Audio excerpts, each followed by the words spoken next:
Ladies and gentlemen, her.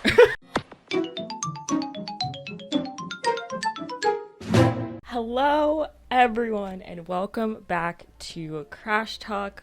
I'm your host, Ayana, and today we are finally getting to something quite literally like a year in the making. Teen Wolf season 3 question mark, maybe season 4 also in this video. I'm gonna be honest with you guys, somehow I forgot to factor in the fact that season 3 is 24 episodes and season 4 is another 12. In my head I was like, yeah, it makes sense to put the two together, and I still think that it does. However, I forgot that my 2-hour-long video was 2 hours, despite the fact that I was only talking about 24 episodes, season 1 and 2. So we're just gonna see how long this video ends up being. I'm gonna record the whole thing, so no worries about if I separate it into two parts. You're like, Ayana, is it gonna be a whole nother year before we get the next one? Now that also means that season 5 and season 6 are also probably gonna be two separate videos. Mind you, I've already started rewatching season 5. You don't have to tell me twice, honestly, to start rewatching season 5, because it is my favorite season, as we all know. So my goal is to get everything out before the end of the year. You heard it here first, folks. You heard it here first, okay? So let's go. Also, another disclaimer, I'm gonna be filming this in parts because the last time I did this video, I just stood for quite literally 2 hours. And I can't do that again. I can't do that again. Tanzen. Ich will nicht. Komm trinken.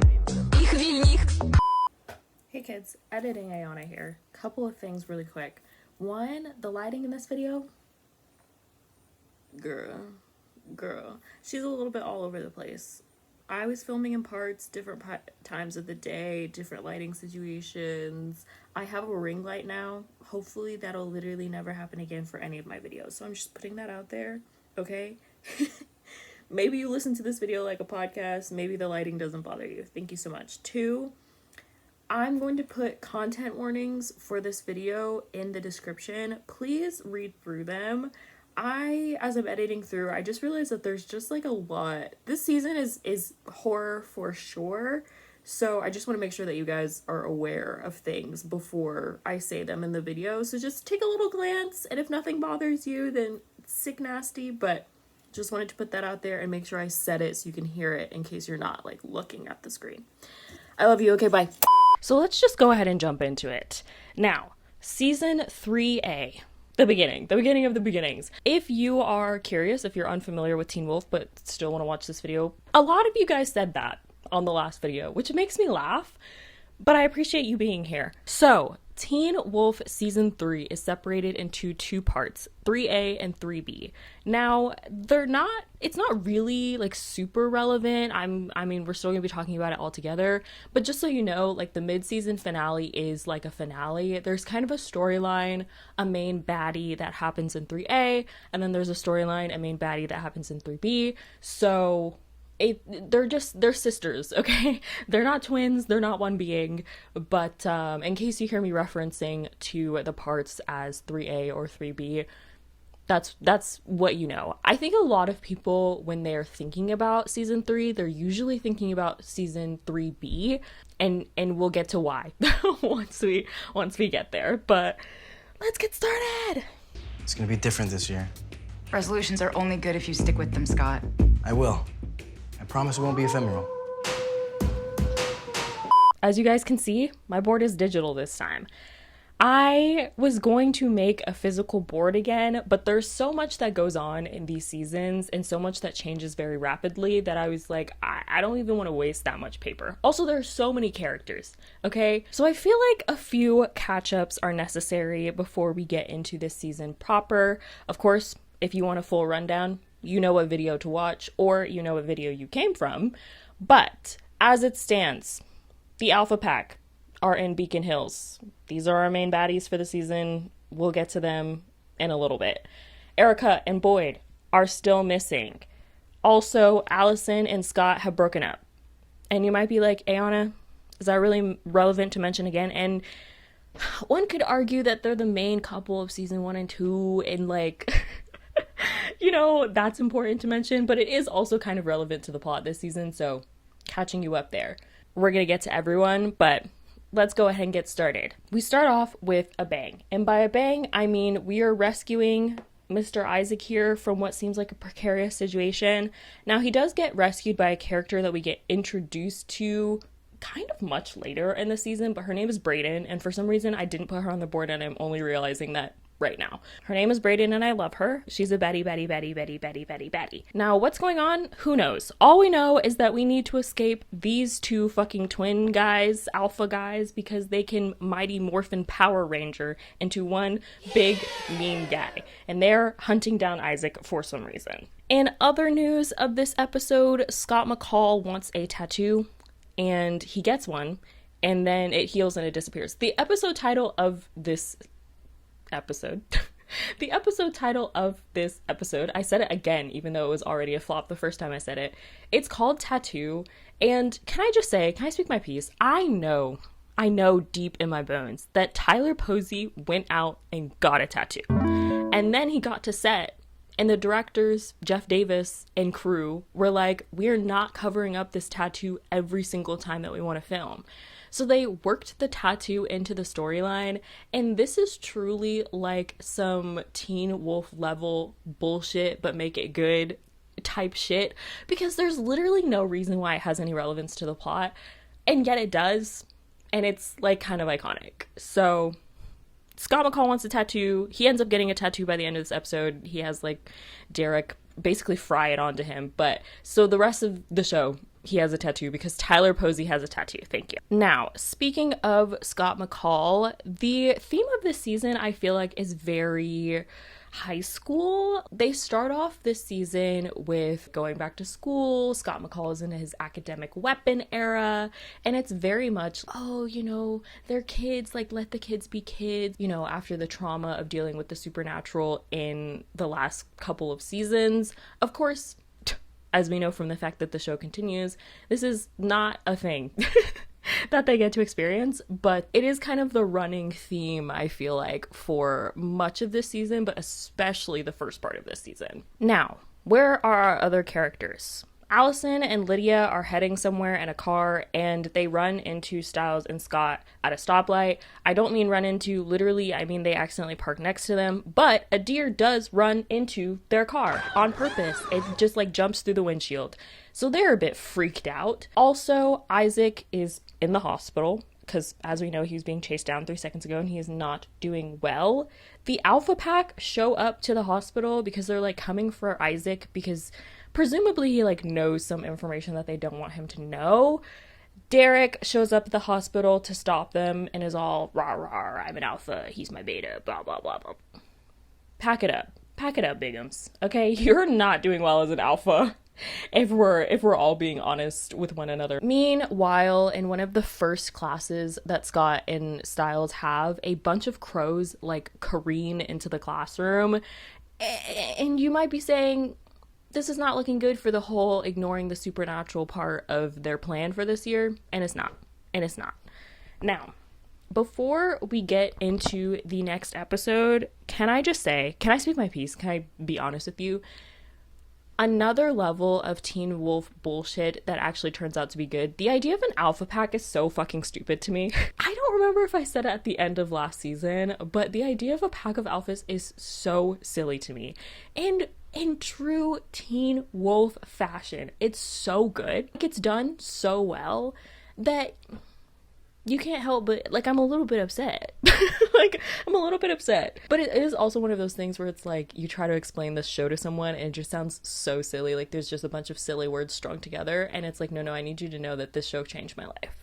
So, also, happy 15 years, Teen Wolf. Love you so much. Now, this episode kicks off with the producers of the show, the writers of the show, Jeff Davis himself, giving us all an upfront and honest apology for pretending like Dylan O'Brien, aka Stiles Stilinski, is not one of the hottest people on television at this time. And by upfront and honest apology, I mean that he drags Scott to go to one of his like childhood friends' birthday parties, and immediately this woman jumps him. Period. Thank you. That's what we all wanted to do last season. And y'all were pretending like he wasn't cute because he was a little bit nerdy. You're sick. Unfortunately, the girl does get abducted. She does. While there's like Celtic chanting in the background, so it's not looking good. Meanwhile, Brayden, remember the bounty hunter that I didn't put on the board because I'm a hater apparently, she is looking for someone that she's calling the Alpha, so she stumbles into the school. Hey, there's so much of grown adult people going to this high school in this show. How do they get inside? How did the Alpha Pack get into the hospital in the last episode? I don't know. There needs to be some sort of certification. There needs to be some sort of TSA for these different locations. But anyways, she stumbles into the school. She's looking for someone that she calls the Alpha, but then she says Scott McCall.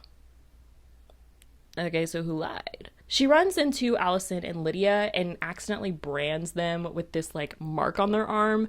It turns out that the mark is actually a logo for a defunct bank, which we'll find out later, and that will become relevant to the plot. Also, in this episode, Brayden, badass bitch Brayden, gets cornered by the leader of the Alpha Pack right here, Deucalion, and she gets her throat slashed. So, oh, question mark? Isaac, who is still traumatized by whatever happened to him, is trying several different ways to remember. So we get the first, maybe, instance of like claws in the neck to try and help him remember, which becomes a thing for Teen Wolf as well. I was mistaken in thinking that this was only something that an alpha can do, but I think anyone can shove their claws into someone's neck. Kind of nasty. Also, he gets dunked in an ice bath, which, believe it or not, is also not the only ice bath that we see this season. And he remembers that the reason why the Alpha Pack were chasing him is because he found Erica and Boyd at the defunct bank that Lydia and Allison now have a like symbol on their arms for.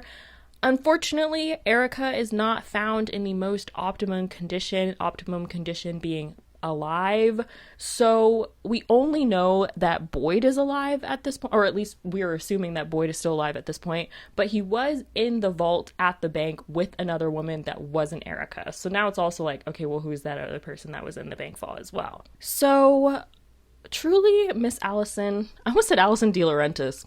No. Miss Allison Argent is really on her Daphne Blake bullshit this season, because with the information from, you know, the logo and such on her arm, she goes to the bank by herself. Why are you doing that? Luckily for us, we run into a new character named Miss Morel, who is going to be like a guidance counselor at the high school. But for now, we just know that she's somehow affiliated with the Alpha Pack. And she at least helps hide Allison because she's like, girl, what are you doing here? You are going to die. So she shoves her in this like utility closet where we do in fact see the confirmed dead body of Erica. Oh, we hate to see it. And she at least is hiding, you know, from the pack of wolves that would rip her apart. Meanwhile, with the information from Isaac, we have the rest of the Scooby-Doo gang figuring out how to get into the bank vault. That's where you get the iconic Derek scene of Derek punching Styles in the hand. And they manage to make it into the vault. Unfortunately, they realize once inside that the wolves being kept in the vault weren't being kept in the vault until the full moon, so that way they would kill each other. They were being kept in the vault so that way they would kill, or these guys, Derek and Scott, would be forced to kill them, because as soon as they get into the vault, Moral like closes off the exit with Mountain Ash, so now they're all stuck. And also Boyd and the other character that's in this room has not seen the full moon or felt the effects of the full moon in weeks, months, I think the show says, which means that they're losing it, Your Honor, losing it. Luckily for us, Allison comes and breaks the Mountain Ash barrier before, you know, anybody can tear each other apart. But that does mean that we have like Boyd and feral Cora, who's actually the sister of Derek, out on the loose in the town. This is also where we get a moment where I think Allison realizes for the first time that her mom tried to kill Scott, which, like, yeah, your mom was crazy, girl. Your mom was crazy. And then our good friend Lydia Martin screams bloody murder at the end of this episode.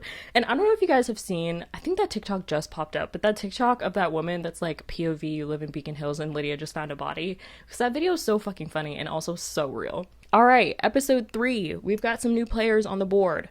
First of all, we've got Cora. This is Cora. Her picture is so tiny. I'll put it up bigger. This is Derek's little sister, one of the only ones also to survive the fire once again. She's come to Beacon Hills looking for Derek. Also, we have, this is Miss Morel, the emissary. Does she look familiar to you? I'll once again put her picture up bigger. Fucking Maya from Pretty Little Liars, Your Honor. No wonder I wanted to say Alison De Laurentiis. This bitch is good at playing shady bitches, and I love that for her. Now, episode 3, Fireflies. In classic Teen Wolf fashion, this episode picks up right where we left off, or pretty much where we left off, where we have Scott and Derek running through the woods looking for Boyd and Cora, who are off their shit, as we all know. And truly, I feel like the beginning of this episode is a superhero montage. Like, why is Scott, like, saving children? Do you know what I mean? It's very silly, goofy, but we move. Lydia, post-Shriek, goes to the store and stumbles across, of course, a body. Lots of Fugue State Lydia this season as well. And it's not looking good, because we definitely have a moment where, you know, there are feral werewolves running around town, and now there are bodies showing up around town. What's going on, Your Honor? But Derek and Scott are confused because they can't quite figure out how the wolves would be moving so fast. And I will say, at some point, they, like, corral Cora and Boyd at the school. And when they get to the school, we can see that their eyes are still gold, which means that they didn't kill anyone innocent. So, you know, maybe there was too much going on for them to be worrying about the color of their eyes, but I'm just saying. So Scott, trying to save my friends McCall, enlists the help of Mr. Chris Argent to try and corral Boyd and Cora so that way they don't hurt anyone. Chris is like, no, me and Allison, we don't do the supernatural anymore. Mind you, they do. Chris is convinced to help, and also Allison helps at some point as well, and this kicks off a bunch of back and forth where Allison and Chris are helping the wolves in the supernatural without either of them knowing. It's very silly, goofy, but it's kind of cute. Unfortunately, the school, and specifically the boiler room where they managed to corral Cora and Boyd, that they thought was empty, turns out not to be empty. There is a new teacher there. Her name's Jennifer. She's the English teacher of the crew. Remember that first day that I mentioned how crows careened into the classroom? Yeah, that was her classroom. She's there for some fucking reason late at night, and so Derek essentially sacrifices himself to, like, be the punching bag for Cora and Boyd so that way she doesn't get hurt, whatever. Mostly mentioning this because this kicks off, you guessed it, a love arc between Derek and Jennifer. Oh, brother, Your this Honor. guy stinks! Your Honor. So they do at least manage to keep Erica? No, Erica's gone. They do manage to at least keep Boyd and Cora from killing anyone. However, once again, there are bodies racking up in town with these strange, like, threefold kill marks. So, strangled, throat slit, head bashed. Styles, IQ on 2000 at all times, no matter what the situation is, goes to the hospital and confirms a body, basically, of that childhood friend, remember? And even though he's literally in the middle of mourning someone that he once knew that he lost, he puts together that if these people are getting killed by this threefold kills, it probably has something to do with sacrifices, which is like, hey, that's a leap. Do you know what I mean? It's not like a huge leap, and also if you've already experienced all the supernatural in this town, it's really not a huge leap, but that would be so crazy to put together in that moment. I just know that his ADHD, like his anxiety, would have put him on par with the Camp Half-Blood kids. Like, you just know that it would. So anyways, at the very end of this episode, in case you're wondering why it's called Fireflies, our good friend Scott McCall and our good friend Chris Argent see a bunch of fireflies when they're at the school, and Chris is like, that's weird. And Scott's like, what's up? And Chris is like, we don't have fireflies that glow. And they do come back once again in this season. I personally am a big fan of a lightning bug, as we call it here in the South. They're literally out right now. Not right now because it's daytime, but you get the point. So episode 4, Unleashed. Now, we begin this episode with something that I personally have a problem with, and that is Scott is back doing his job at the vet clinic with Deaton, and this guy comes in because his dog isn't feeling well. Turns out that the dog has swallowed, like, mistletoe, and so at the end of this visit, they're leaving, and the dog, like, runs into some alley and hides under a dumpster. The guy goes down into the dark, creepy alley to find his dog, and then he gets abducted. Bruh. Okay. Not only that, but later on in the show, we see that as the cross-country team are running, yeah, because we're doing cross-country this season, okay? I don't know why. I don't know what lacrosse season is, and I think that it's funny that they do this because they literally never do it again, but why am I falling? But season 3A is cross-country for some godforsaken reason, and literally everyone that's on the lacrosse team is on whatever. The lacrosse team are running on some trail, and they see that the pet owner guy is like tied to a tree, strangled with his dog's leash, dead. You're sick and twisted. You're sick and twisted. And can I speak my piece? I'm mad. I'm mad about it. As if I wouldn't chase my dog to the ends of the earth. I'm sorry. There's lots of horror movie scenarios that I would not be able to find myself in because what do I look like? That is one that I would be able to find myself in. So we realize that this guy has been sacrificed, which makes Stiles begin to promptly freak out.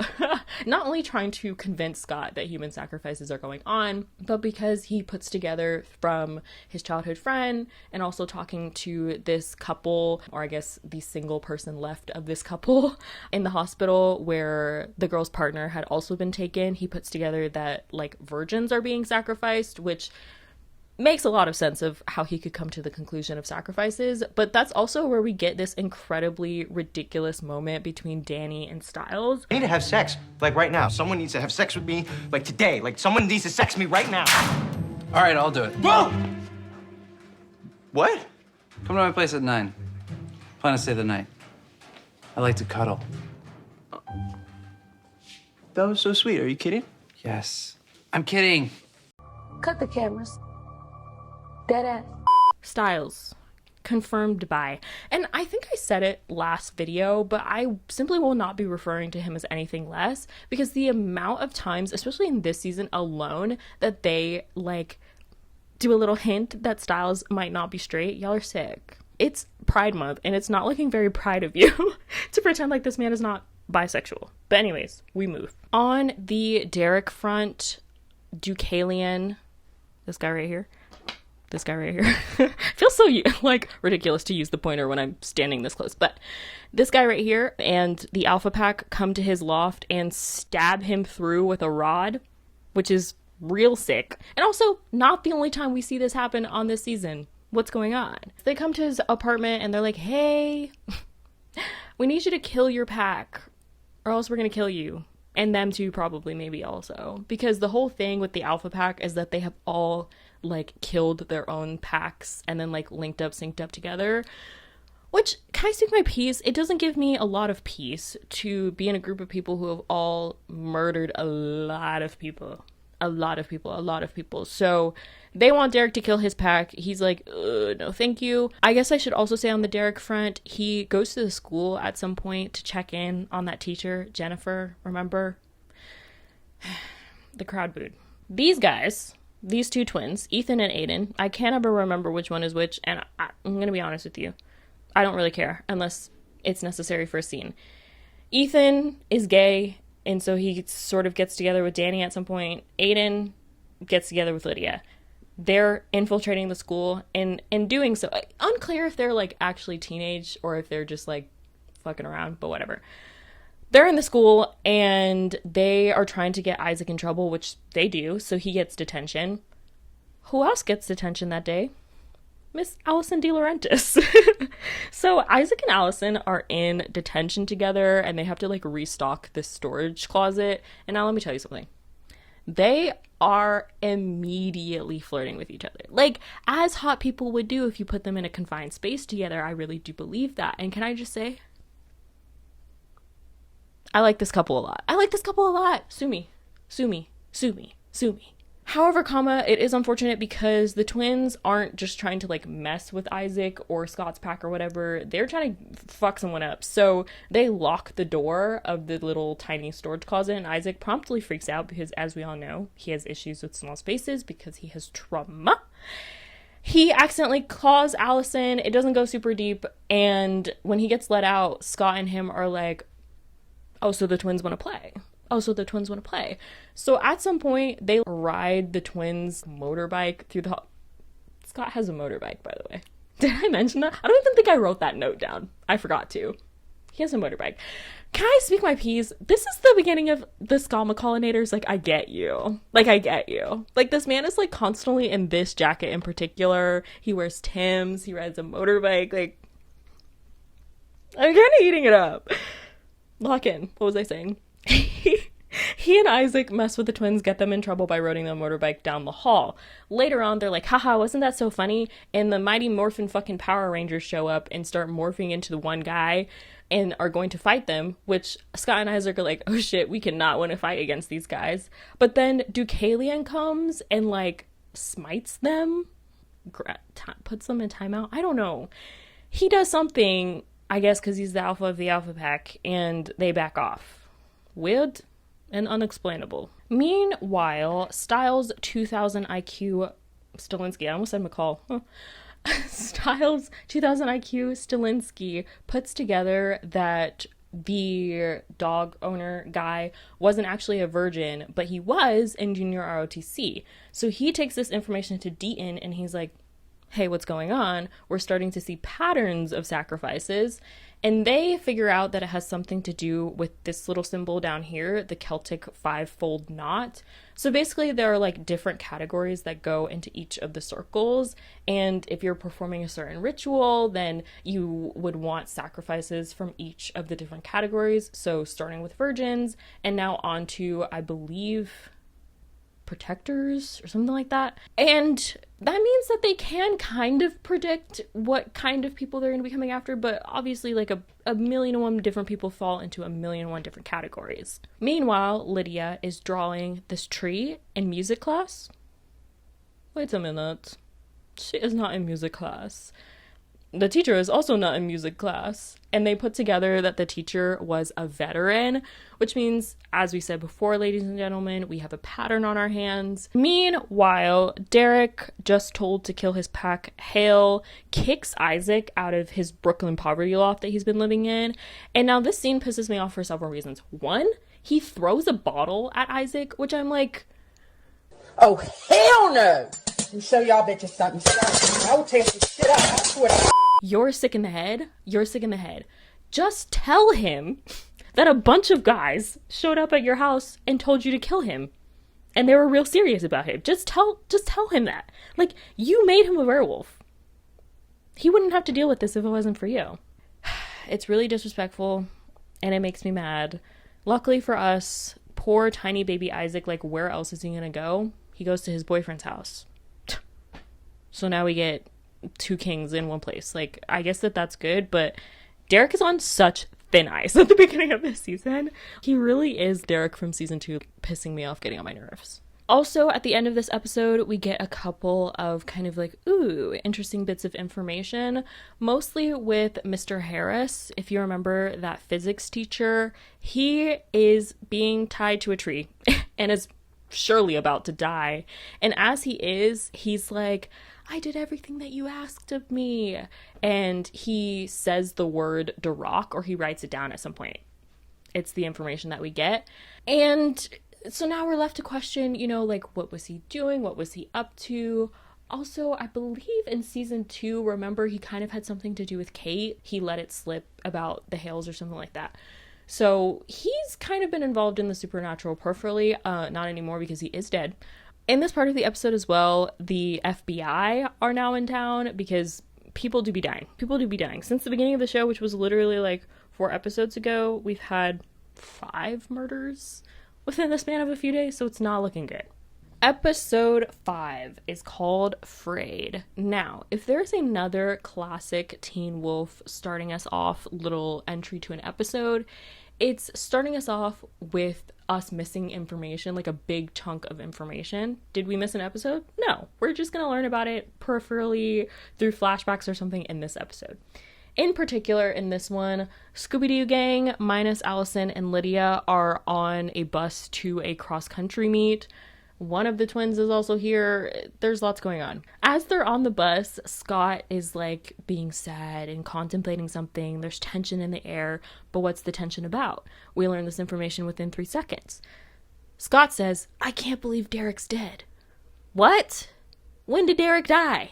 I know I was just saying that he was annoying, but I was joking. I was kidding. So basically, through flashbacks in this episode, long story short, we learn that Scott, I believe in the power of friendship, McCall, tries to arrange a meeting with Deucalion to basically talk about the murders and stuff that have been going on in town, and also to try and get him to back off. He just wants everybody to chill the fuck out because it seems like there's something going on. Deucalion is not a good guy. So he comes to the meeting and he's like, we're going to fight.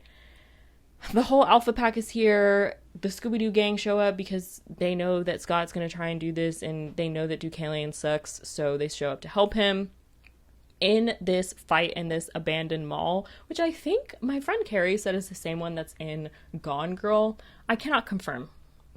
One of you movie friends, can you confirm? Anyways, I'm sure there's like 5 different abandoned malls in LA that people film in, so it's got to be one of them. During this fight, Derek gets locked into a battle with Ennis, who's this guy right here, the big bald guy. And Scott accidentally makes it so Ennis and Derek like fall off the side of this building, and both of them are presumed dead at this point. So because of this, Scott has a wound that's on his side that he hasn't been letting heal because he like feels guilty about Derek's death or whatever. It is important to note that Derek is not fucking dead. Okay? We see like, I think halfway through this episode that Derek is just simply not dead. He is simply not dead. So, actually, it might be at the very end of this episode. Hold on, let me check my notes really quick.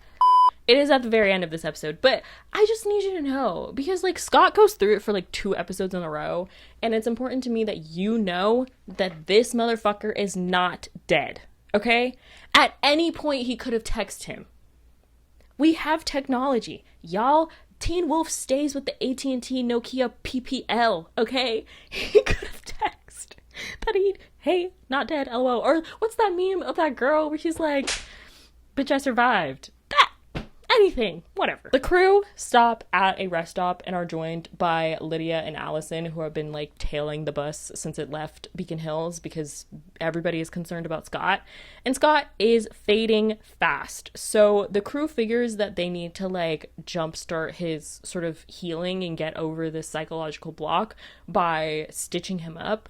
And this is where we get perhaps one of my favorite Allison scenes of the whole show, perhaps, but definitely of this season, where she's in the bathroom with Scott trying to put thread through a needle, and she is like shaking so bad she cannot do it. And she starts sort of envisioning her mom, like encouraging her, yelling at her, ? But I think it's such an interesting ad because we don't really see a lot of Allison's interactions with her mom, even in the last season. Felt like because she didn't know about the supernatural, there was kind of this divide between the two of them. And then of course her mom was crazy, as we all know. The fact that we get more depth to not only Allison's character, but like the relationship between her and her mom after her mom is dead, because this happens several times throughout the season of like Allison envisioning her mom as she's like trying to do something. I just think that that's so fascinating. It adds such an interesting layer to Allison, and it really feels like in general in this season she's kind of coming into her own as a character, not as Chris's daughter, not as Scott's girlfriend, Allison as her own individual person with her own arc. And I love that. It takes away so much of what was annoying about her in the last couple of seasons and gives her so much more agency. And I think the things that are going on, she's a badass bitch. So shout out to Teen Wolf and the writers for making those changes. But anyways, she manages to stitch Scott up and he starts healing. Hooray, hooray, hooray. We go outside of the rest stop outside of the rest stop, and we see that Isaac is beating up one of the twins. He's just wailing on one of the twins. The tension has broken, like he's decided that one of them has to die, so he is beating the fuck up out of him. And then Scott, we see him call Isaac's name and Isaac backs off. Not only that, we see Scott's eyes flicker. Weird though. And can I just say, I want to know, you know how they have those posts that are like background Hufflepuff or whatever. I would have loved, grain of salt, I would not have loved to be on the background of the show because people be dying in this town, but I think that it would be so interesting to know what people were thinking at this moment when Scott McCall comes out and is like, Isaac, and Isaac just immediately like stops what he was doing. Drugs, they're fucking. What do you think? Because they must know at this point that Isaac is staying at Scott's too, right? Like they have to like come to school together.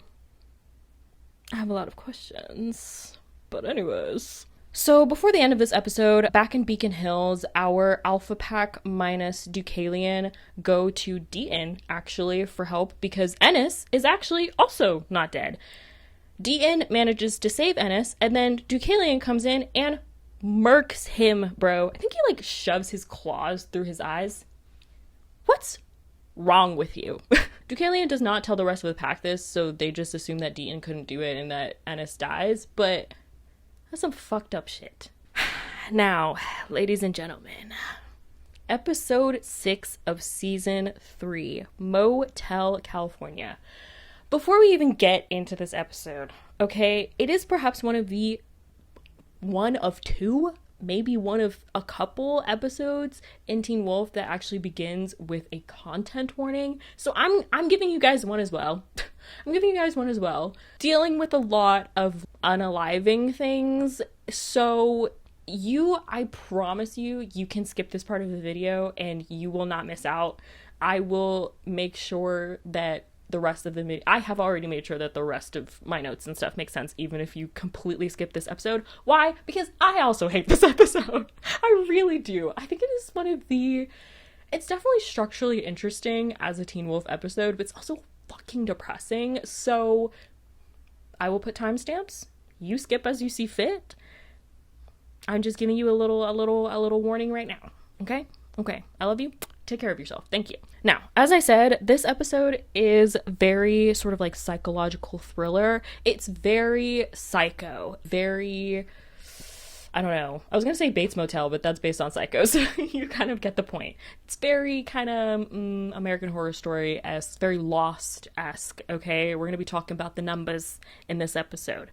So, our friends on the cross-country meet, including Allison and Lydia now that have tagged along, roll up to this motel in the middle of nowhere. Mind you, the introduction that we get to this motel is from the perspective of this guy, like it's a flashback where we see this grown man who we learn later is actually an Argent. We see him come to the hotel. It's a full moon. He's been bitten by a werewolf, so you know what's coming next. Now, Lydia gets here and is like, the vibes of this place are fucking off, okay? She is immediately like, something is going on here. Not only that, but she goes downstairs to like the front desk counter because they need towels or something in the room, and she sees that there's like this like number ticker on the wall, and so she asks the attendant about what that's for, and the attendant tells her that they're one of the most popular destinations, quote unquote, for people who are planning to unalive themselves. And not only that, but they have a counter of how many times that's happened in the motel. You're fucking sick. And like, not even like, haha, I'm joking, you're fucking sick. You're sick. That's sick. It's important to note, in terms of talking about the numbers, that the counter as we see it for the first time when Lydia sees it is at 198. Several times in this episode do we see numbers go up by 3 from that number. So at some point, Lydia and Allison come back down to see the counter and it's like at 201 or something like that. We see Isaac at some point in his room flicking from channel 199 to 202 as we watch. We've also got a moment where Styles like puts together a bunch of stuff and he is standing in room 217, which happens to be the same room that the Argent had checked into.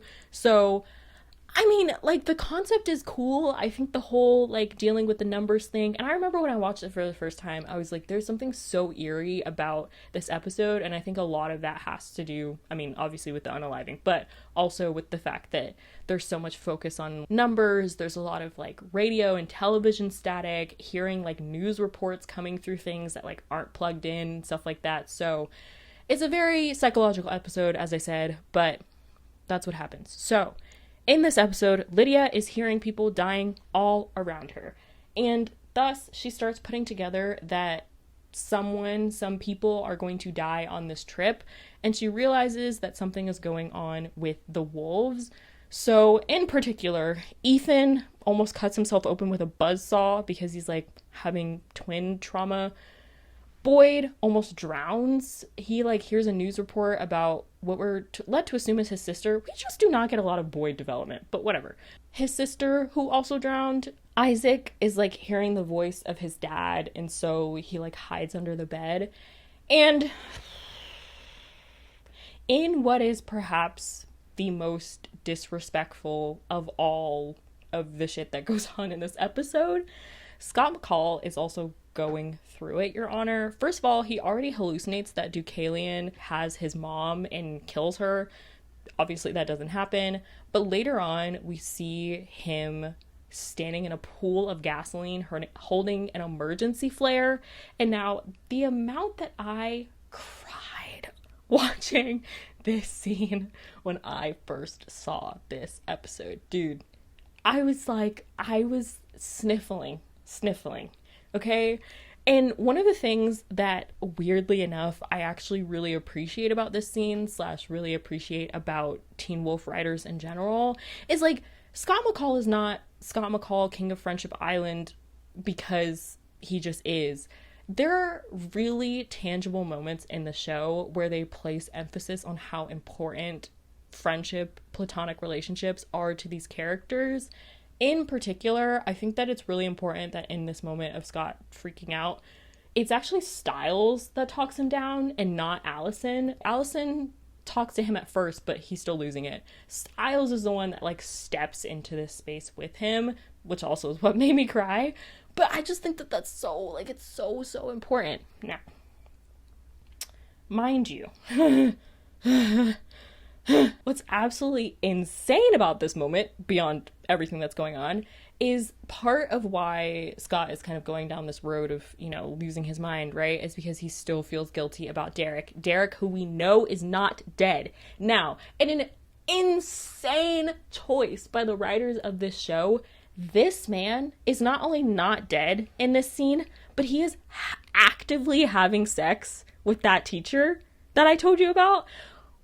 Which, like, mind you, if you almost died 3 seconds ago and now you're fucking, oh. And not only that, but we move in between these two scenes. Like, as Scott is giving his whole, like, I suck monologue, we're seeing this man in bed.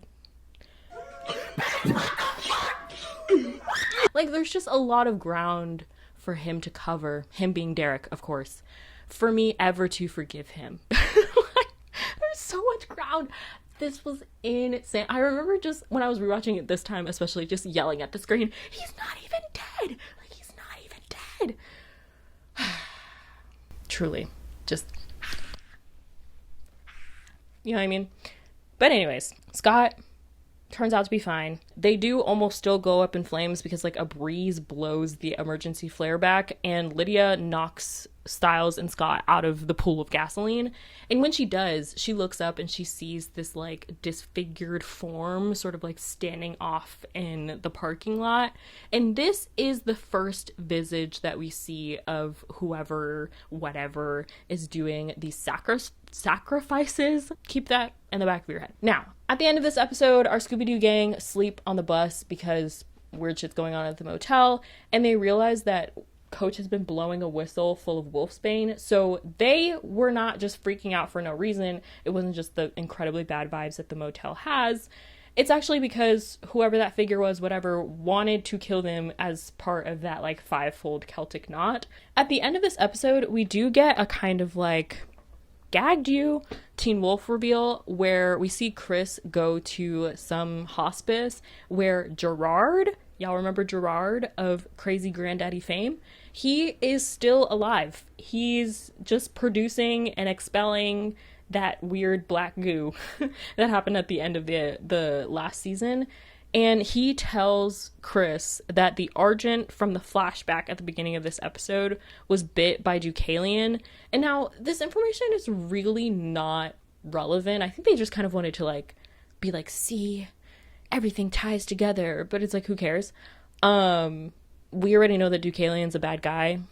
And like, we already know that the Argents used to be really strict about the code, so I don't think it necessarily gives us any new information that we should like super care about, but we live, laugh, love, and we're all moving on from this episode. All right, kids, so you want to know another classic Teen Wolf episode opener? That is, of course, starting with a bunch of chaos going on. In this episode, episode 7, called Currents, there has been a huge accident, so a bunch of accident victims are coming into the hospital. Danny also comes in with Ethan, and Danny is not doing well. He throws up a bunch of mistletoe, which, if we know anything from the previous episodes, if you have mistletoe, usually not good. Usually means that the Duroc is coming for you, is after you, or someone around you.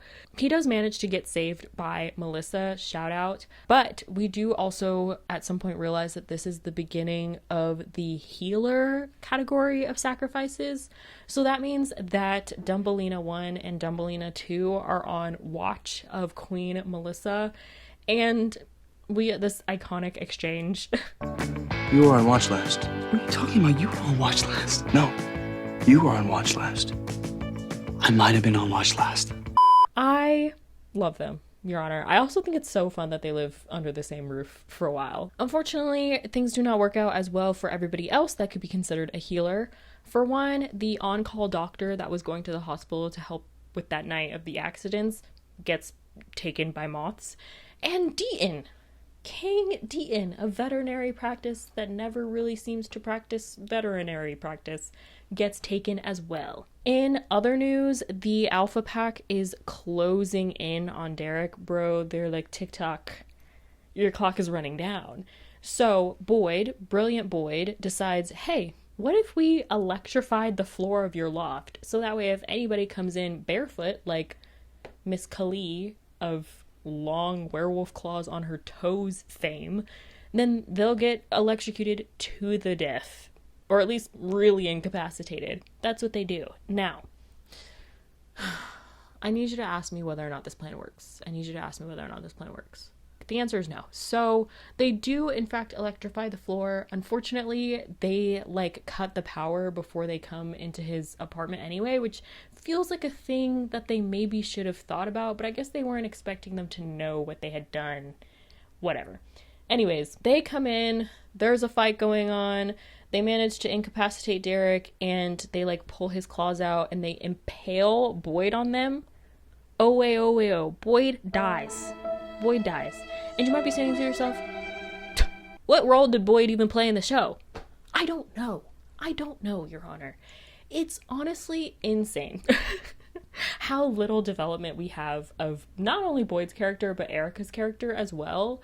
And I have to say, this is, I feel like, one of the few sort of side characters, but could have been main characters, that I feel like Teen Wolf drops the ball on. The fact that we start this season just knowing that Erica's dead, so the actual actress is like in maybe like 2 scenes, and it doesn't really have any lasting impact on the plot, is weird. And I'll tell you why that's weird. 2 out of the 3 of the werewolves that Derek has sired are dead now, ostensibly because of him. It feels like that should have a greater impact on the show. I will say, I do think that it has more of an impact on Derek as a character. You could argue that he was very big and bad up until this point, and I think after this, he's really having to reevaluate some things. Last season, Derek was so fucking annoying. So, yeah, things are just like not going well for him.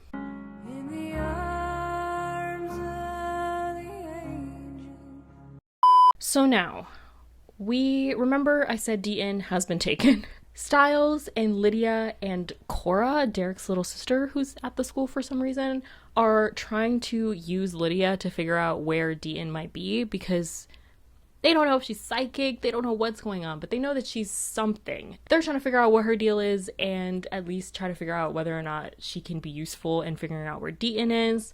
Also, Deucalion shows up at the school, which once again, how are these grown adult people getting into this school?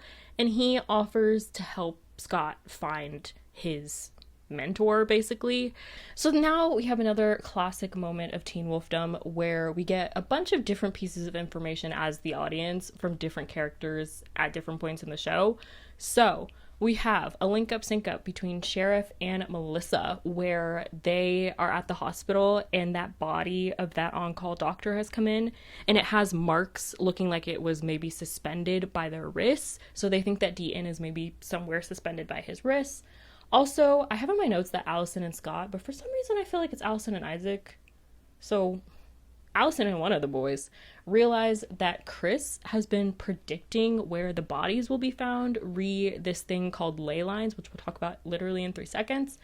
But this makes them come to the conclusion that maybe he's involved somehow with the killing of people, which is crazy, by the way. Stiles goes to Danny's hospital room because he realizes that an assignment that he had done for Mr. Harris, remember, dead Mr. Harris, had something to do with telluric currents, aka ley lines, which are kind of these lines of energy. In this case, they sort of refer to them as more like supernatural energies that run throughout the town. Danny had been doing research on them, and the different like places that the bodies have been being found of the sacrifices has been along those ley lines. So all this information put together, they realize that they can probably figure out where Deaton is. Now, can I just say, I think the idea of bringing in ley lines, telluric currents to this show is literally so cool. First of all, telluric currents are like a real thing. There is science behind them. Obviously, there's a lot of sort of like paranormal science, pseudoscience that has to do with them as well. This idea runs throughout the rest of the show, which I think is really, really neat. But, you know, like birds on Earth migrate and navigate in part with magnetic currents and stuff like that. Things that we can't necessarily on a day-to-day basis like register in our own bodies. And I think that that's so fascinating. So just another thing to kind of remember for the rest of the show, what exactly like the ley lines, the telluric currents are, because they come back, especially in season 5. They come back a lot. So shout out. So once we put all this information together, we have found Deaton. He is in that one of the bank vaults. Remember that we found Erica and Boyd and Cora in earlier, and Scott gets there, but he can't. There's like a mountain ash barrier around Deaton that he can't break. He tries to. His eyes flicker for a moment. Gagged. But luckily, our good friend Sheriff shows up and shoots the ropes holding Deaton, so everyone is good. Except for the person that gets found dead instead of Deaton. But we move. Episode 8, called Visionary. Now, I know that you were feeling it in your bones that we were about due for a full flashback episode, and you'd be correct. That was so smart and intuitive of you. This is a flashback episode, and can I just say, this is actually probably one of my favorite flashback episodes of perhaps the entire show. There's another one in season 5 that's also really good, but this one is scrumdiddlyumptious. What makes it so fun is we are learning information kind of peripherally about characters. We are being told a story by Peter to Stiles and Cora, actually. You might be like, Anna, why don't you have Peter on the board? I don't want to look at him anymore. His character pisses me off so bad. This episode, we are getting information about Derek. Wow. It's a Derek flashback episode, Your Honor. I love that.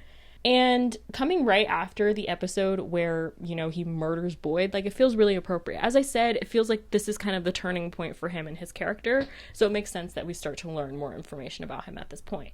We start the flashback with a little baby werewolf, presumably, running through the woods away from hunters. The hunters we recognize, it's Chris Argent and Gerard Argent, but the little baby werewolf we do not recognize. And then another baby werewolf shows up and saves little baby werewolf, and we realize that it is Peter and his nephew, Derek. Peter is telling Stiles and Cora that if we want to understand Derek, we have to understand what changed the color of his eyes, which I kind of mentioned earlier when I was talking about Boyd and Cora in that first or second episode. But the werewolves don't just have whatever eye color. There's actually meaning behind it, which I think is kind of fun because they paid attention to that in the first couple of seasons, but you don't really get an explanation of the difference or why until this season. Like, remember at the end of season 2 when Jackson finally turns into a werewolf, his eyes are blue. Your eyes are blue if you have murdered innocent people. Now, lots of questions about the chemistry, the science, the anatomy of all this. Is there some sort of like morality tracker in your brain if you turn into a werewolf that like knows if you killed someone before you became a werewolf? I guess your eyes would be blue because Jackson did kill people before he became a werewolf. Anyways, Alpha's eyes are red. Their eyes are red. Betas, or I believe Omegas as well, their eyes are gold. So our good friend Scott McCall, his eyes are gold. Isaac's eyes might be blue.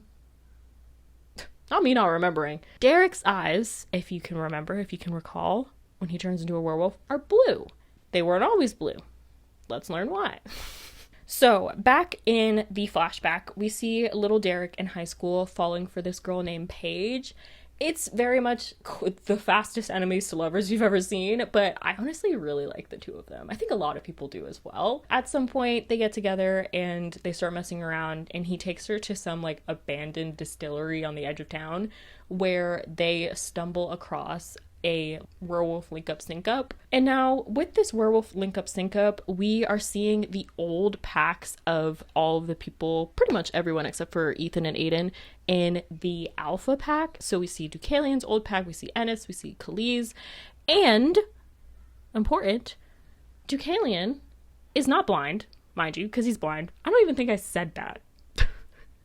Deucalion is blind. In the flashback, he's not blind.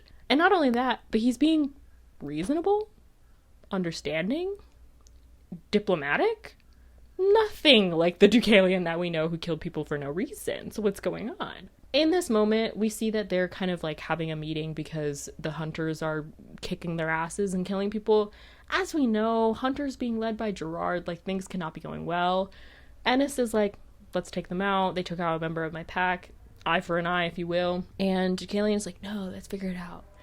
We see Derek's mom in this moment, Talia Hale, who comes in as like a full wolf. She can do the full wolf transformation, which is important because this is kind of the first little lore drop, mostly kind of about her, but also about the fact that like most werewolves cannot do that full transformation. You have to have quite a bit of power to be able to do that full transformation, which I think is cool and maybe you should keep in mind for later.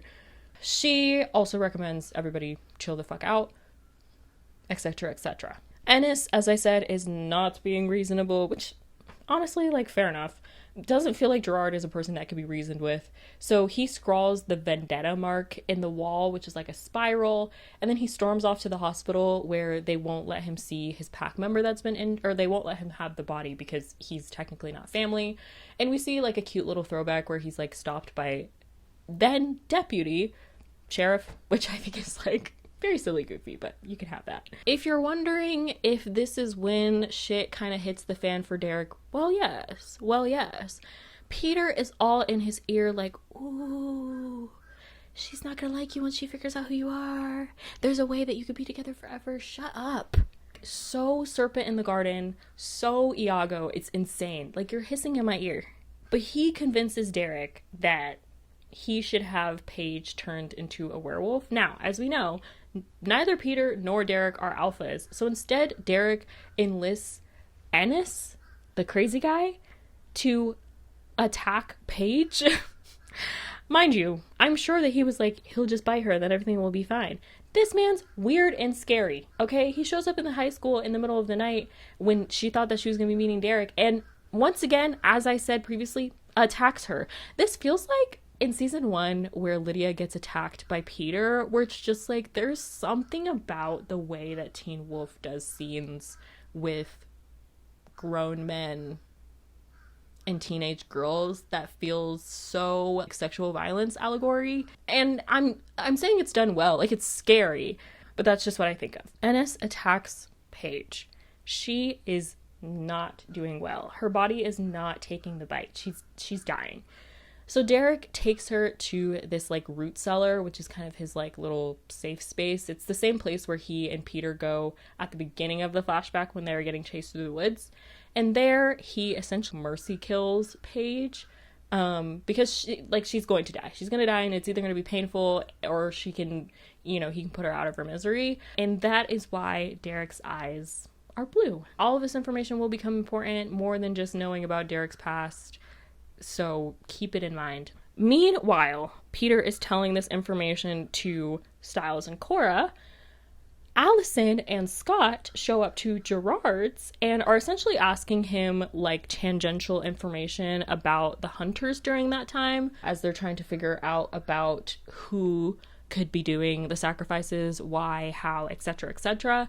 And he tells them basically like a tangential story, the hunter's point of view of what went down during that time. One thing that I love about this episode is that we have these stories being told to us, and we as the audience are seeing what actually happened. The characters in the show are being told the story by two of the most insane people in the entire show. So they're saying certain things that we as the audience are watching the flashback and are like, these things are blatantly untrue. Gerard at some point is like, oh, you know, the wolves were just coming for us, like they were killing indiscriminately, etc., etc. When at some point we see that Deucalion had arranged a meeting with the hunters to try and like sort everything out. Truly, him and like two of his pack members, I think, show up outnumbered to this meeting with Gerard and his hunters. There's just something so good.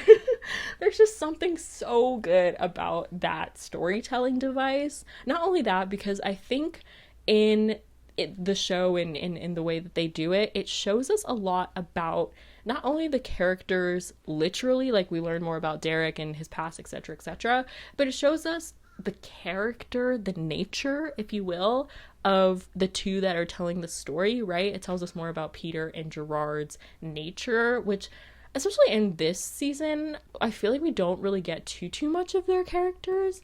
So I feel like stuff like this is really important. Also, because at some point in the story, they also use very similar sort of like metaphors. The scorpion and the turtle. They also say something else in a turtle.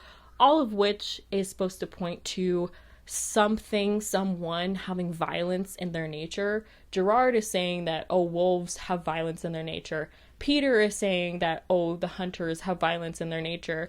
And it's like, who's telling the truth? Gerard, who shoves 2 flash arrows into Deucalion's eyes and blinds him after killing his own hunters on purpose to make it look like the werewolves attacked them? You're sick. Or Peter, who has always been power hungry and so convinces his impressionable young nephew to have his girlfriend attacked by another werewolf. Like, there's so much going on.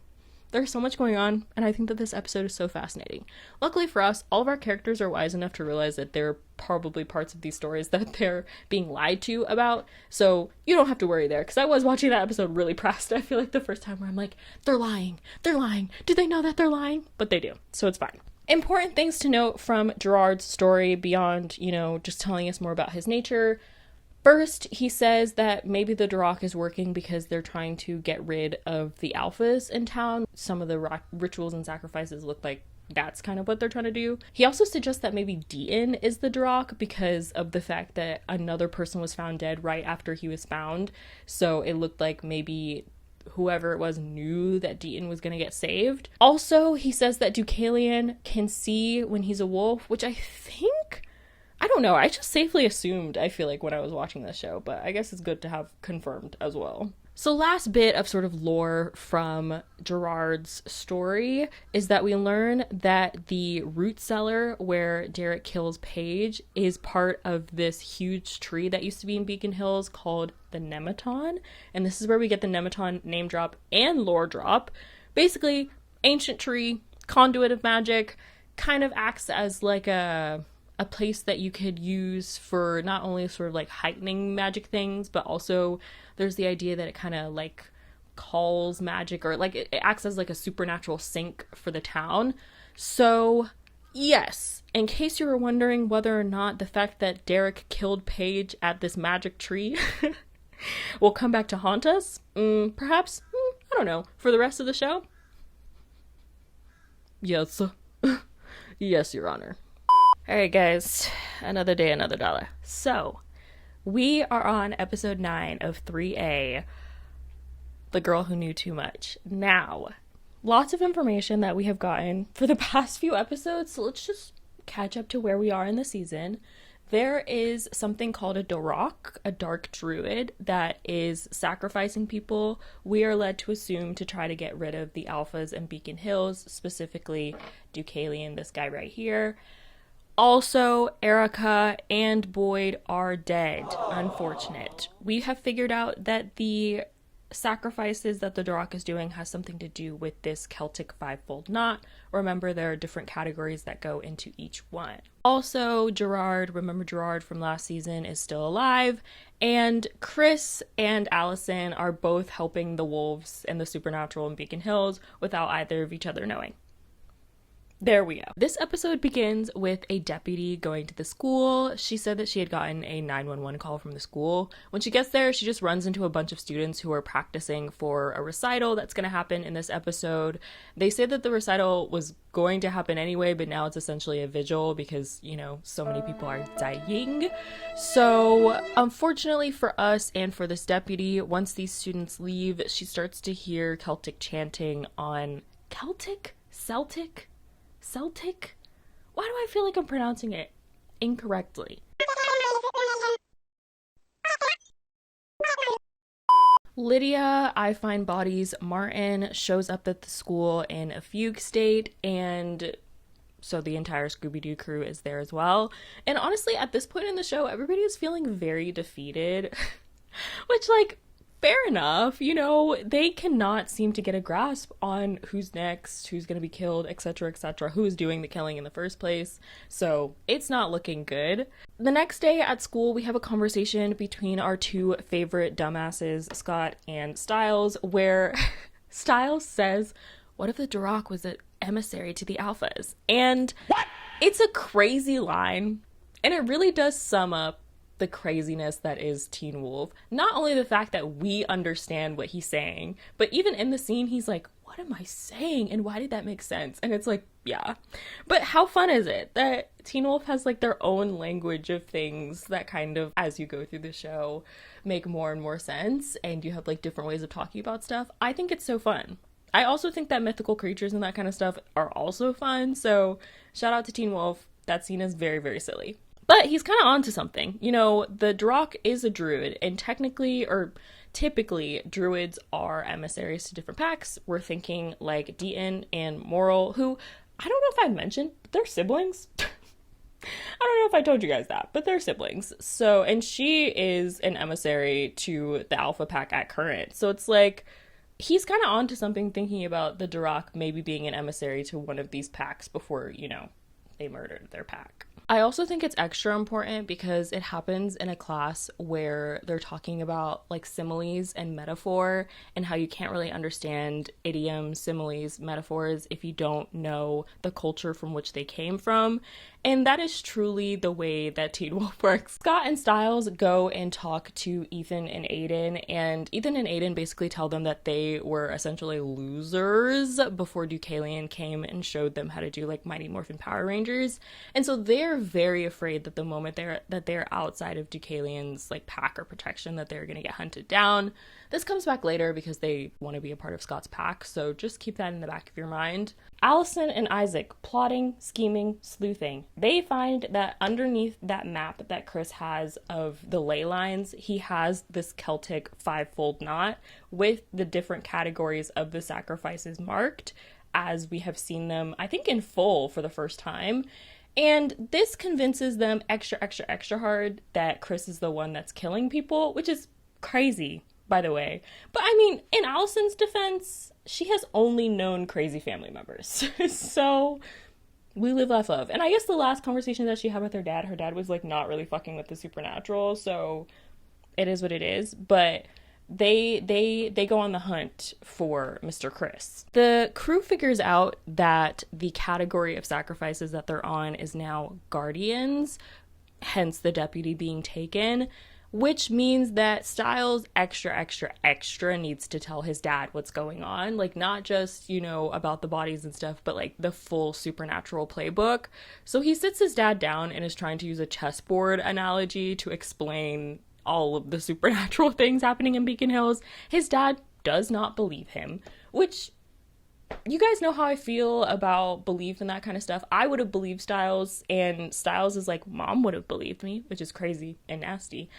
But, like, people are dying, you know what I mean? So I understand why Sheriff is a little bit hesitant, but that also means that now Styles is just kind of panicked all of the time. Unfortunately, our good friend Lydia does some more screaming and realizes that another teacher at the school has been taken. Also, Moral comes up to Scott and she's like, hey, I'm the only one keeping Deucalion from going after you and your friends.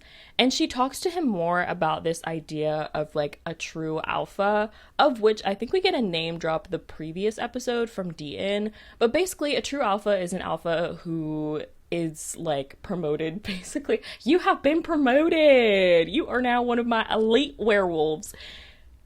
An alpha, a true alpha gets promoted to being an alpha without having to kill anyone. Normally, to become an alpha, you have to kill an alpha. A true alpha is an alpha that's based on like merit alone. So, of course, King of Friendship Island, Scott McCall, is off to true alphadom. But Moral says that in Deucalion's quest to kind of like make his perfect pack, he wants Scott to be in his pack because he wants a true alpha in his pack. But also, Deucalion is crazy. And so part of his, like, obsession and sort of, like, narcissistic tendencies is that he also wants to destroy Scott before Scott has a chance to become a true alpha.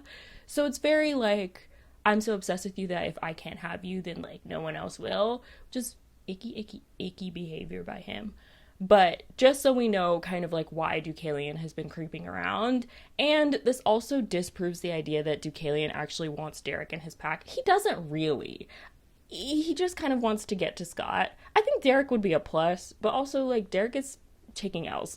So it is what it is. But now we know kind of more of what's going on this front. Remember how I talked about Isaac and Allison sleuthing? Well, they show up at the next spot that someone is going to get sacrificed. Chris is also there. And truly, it's a moment of Allison and Chris doing like the Spider-Man meme. What are you doing here? What are you doing here? I thought we said we weren't doing this anymore. Unfortunately, Chris was there because he was trying to stop the Duroc, who we do see. We see like the disfigured form that we saw in that Motel California episode. But the Duroc gets away, the person dies. We hate to see it.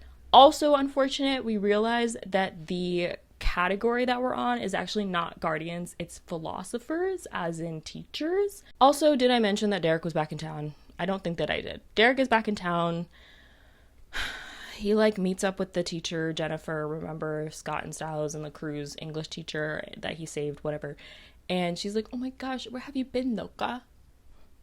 Ask me if I care. Anyways, back at the school, we have the recital going on. Now, at this recital, we get one of perhaps my favorite Scott and Lydia moments of maybe the whole show, but definitely of this season, where Lydia is like, dude, like, I have this thing, I don't know what it is, but I know that I can figure this out, and hopefully I can stop these deaths before I, stumble across bodies. We can figure this out. And Scott is like, Lydia, you tell me where to be, I will be there. And they do a little bit of platonic hand-holding. And can I just say, once again, I think I talked about it in the Motel California episode, but I will mention here for our friends that skipped.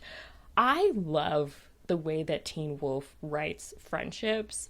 I think that they definitely, there's sometimes where I'm like, this is kind of lame. But I think that what makes it such a strong show is that the relationships between the characters are really, really strong. It's not just where the characters really care about each other if they like each other or have like romantic intentions. The bond between Scott and Styles, the bond between Scott and Lydia, like the bond between Styles and Allison, even though I feel like at first like Styles was not really, paying any attention to Allison. The platonic friendships in this show really, really do make the show.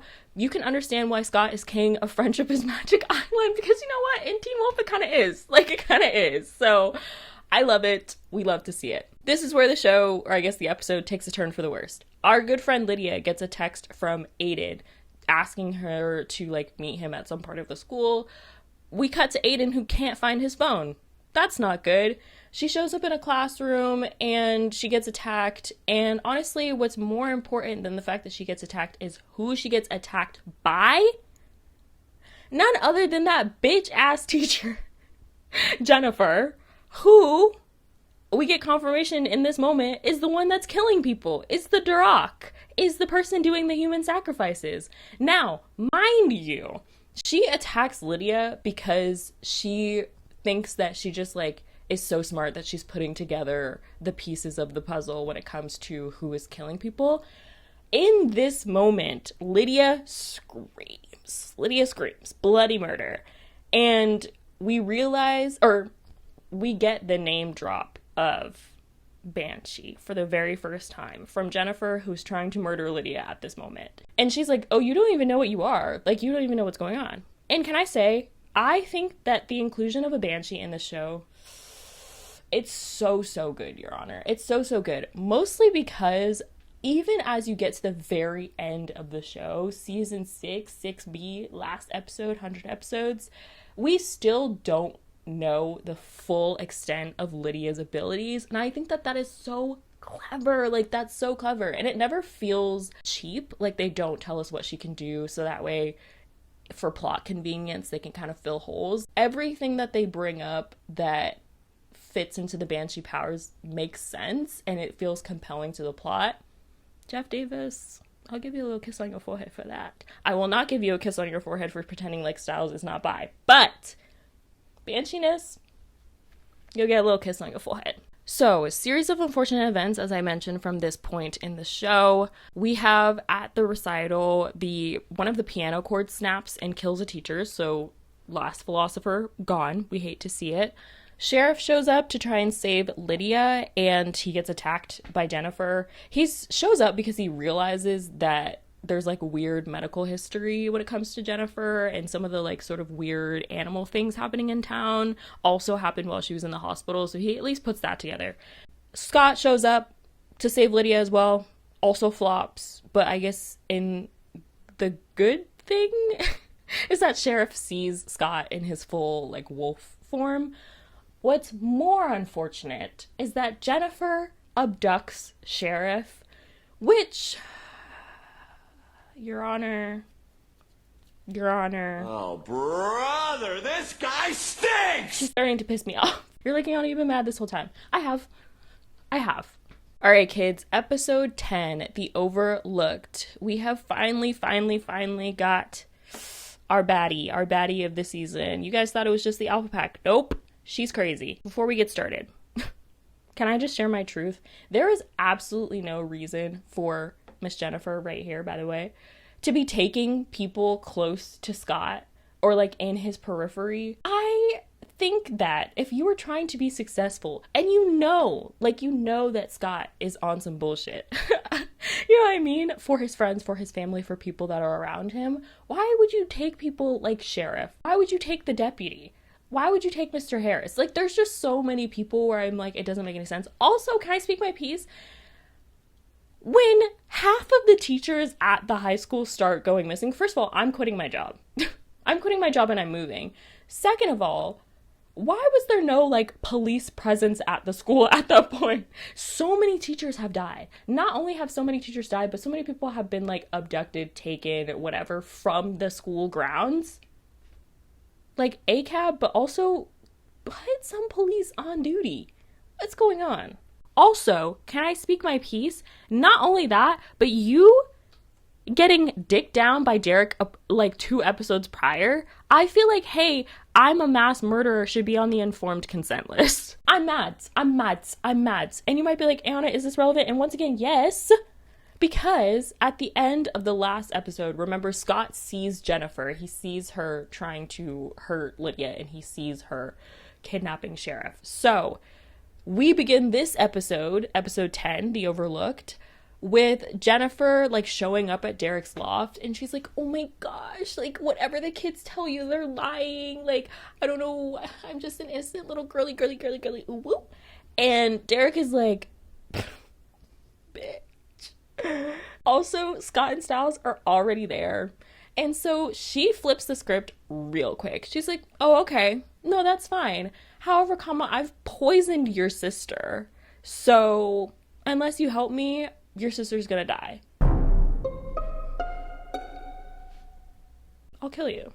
Now, meanwhile, all of this stuff is happening and we have to like go to the hospital to help Cora, etc., etc. There's a big storm happening at the hospital. Wonder why that's happening. Maybe it has something to do with this bitch right here. But anyways, big storm at the hospital. Hospital's overwhelmed. Styles and crew show up at the hospital and Styles is like, I have a bad feeling. And he's honestly right, and we should trust his bad feelings. Back to, they should have made Styles an emissary gang, but it's fine. Ethan, Aiden, Mighty Morphin Power Rangers are also here, and now we have to fight them. Guys, I'm tired. Deucalion and Kali also show up, and to be fair, they're only here at the hospital because they want to get to Jennifer. Let him at him. Let him at him. Chris and his adopted son Isaac and his real daughter Allison also show up at the hospital because of course we have to have all the characters converge on the hospital. In classic Teen Wolf style, this means that we have like 15 different conundrums running at the same time while we're at this hospital. For one, we have to try and save Cora, who remember has been poisoned by Jennifer DeRock. We also have to Jennifer DeRock Johnson. We also have to keep Jennifer safe from the alphas that are here trying to kill her because she won't help us unless we do. And also we have to try and save Melissa, who has been taken by Deucalion, so that way Scott will give up Jennifer. And let me tell you something. It would be zero hesitancy, okay, for me to give that bitch up. For anyone, to be honest with you. But especially for my mother. I digress. And honestly, most of these tasks are completed without much fuss. I mean, we do have like a couple of fight scenes. This feels like the fight scene episode of Teen Wolf. But for the most part, we get done what we need to get done. Styles and Cora managed to get to an ambulance, which was going to be like the last ambulance leaving the hospital to try to beat the storm, basically. However, the ambulance driver has already been killed. We hate to see it. And at some point, as they're just kind of like sitting in the ambulance waiting for somebody to find the keys, Cora stops breathing. And so Styles has to do mouth-to-mouth resuscitation. And we get another Coriles? Stora is cuter. We get like a Stora moment, aka another sort of like weird relationship moment with Styles. It doesn't pan out to anything, but I know that the Steric shippers were like foaming at the mouth at that moment. And I don't know if they would have been foaming at the mouth like good or like foaming at the mouth like bad. So if any of you guys ship Steric and you remember the moment that I'm talking about, let me know because I need to know. So back at the I just already sound exhausted having to talk about Jennifer. Back at the hospital, Jennifer and Derek are stuck in an elevator. In said forced proximity space, Jennifer decides that she's going to do an entire fucking lore drop on Derek, who is coming to terms with the fact that he fucked a woman who's been killing people, by the way. And she is talking about how she used to be the emissary for Kali's pack, and when Kali went crazy and started killing people, like, she got mangled, but she managed to survive, etc., etc. And during this lore drop, she's like, I hope that you're not thinking the most superficial thing. Is that her real face? Can I be honest with you? I think that in this moment, I'm allowed to think whatever I want of you. I think that in this moment, I'm allowed to think whatever I want of you. There's sort of like a Beauty and the Beast, honestly, theme going on with Jennifer. She's really, really obsessed with her looks. Obviously, I mean, she puts so much energy into magic to make herself look like that on a daily basis. But I just think that it's crazy that she brings that up to him. Anyways, she continues, despite Derek not wanting anything to do with her. And her story is that after Kali badly injured her, she crawled through the forest and found a tree that happened to restore her back to her enough health for her to be found by the police, sent to the hospital, etc. I wonder what tree that was. If you guessed it was the Nematon, you are correct. You are correct. And not only that, but she like bookends the story by telling him that the sacrifice that he made at the Nematon is what gave it enough power to save her. So let's put this into context, right? Derek had to mercy kill the girl that he loved, happened to be at the Nematon, because she was dying. We hate to see it. After he made a really bad decision.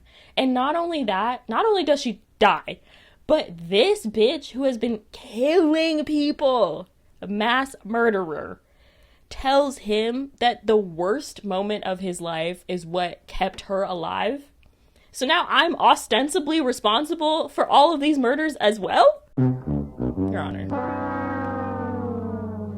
I fear that Derek is taking L's. I fear that Derek is taking L's in this particular season. And honestly, like, he needed a lot of humbling, so it is what it is. But that's a lot. Like, that would really hurt my feelings. So, anyways, she says that she is trying to gain power so that way she can take out the wolves, the Alpha Pack in particular, during a lunar eclipse that's coming up, which is when wolves lose their power anyway, during the, like, full sort of, like, eclipse part. Do you guys understand what I'm saying? This purports the question: if the wolves lose their power anyway during the eclipse, why do you need to get power to kill them? Shoot him with a gun. Like, what's going on? So anyways, just in case you need more proof that she's crazy. At some point, she like knocks Derek out and escapes, whatever. She doesn't even help Cora. I think that that's worth mentioning as well. And Styles, who is constantly on 2000 IQ, as I mentioned, realizes that if the category of like sacrifices that they're on is now guardians does not necessarily only mean like protectors, you know, somebody like sheriff. It could be parent or guardian, re the like signature forms. And he puts this together right as Jennifer fucking kidnaps Melissa. No, God, please. You guys already know what I said at the beginning of this about her taking people close to Scott. You're sick. And now I understand, okay? If you're like, Ayana, it's because the show, it wanted the tension. I get that. That doesn't make me hate her any less. We are taking L's. At the end of this episode, Deucalion offers to help Scott, like, find his mom and find Sheriff. And Scott takes the offer. Can I speak my piece? Scott being allowed to act irrationally when nobody else is allowed to act irrationally. It's werewolf privilege. He gets on my nerves. There was something else I was gonna say about that. This idea of Scott getting to act with impunity when other people don't necessarily get that same grace comes back in the show as well, which I think is done really well. Episode 11, the Alpha Pact. Get it? Like Alpha Pack. Anyways. Penultimate episode to the mid-season finale. Classic Teen Wolf style, starts right where we left off. This is the Fast and Furious episode of this season. You might be like, Ayana, what the fuck does that mean? It's all about Familia. Okay, it's all about Familia. Styles tells Derek about Scott and Melissa.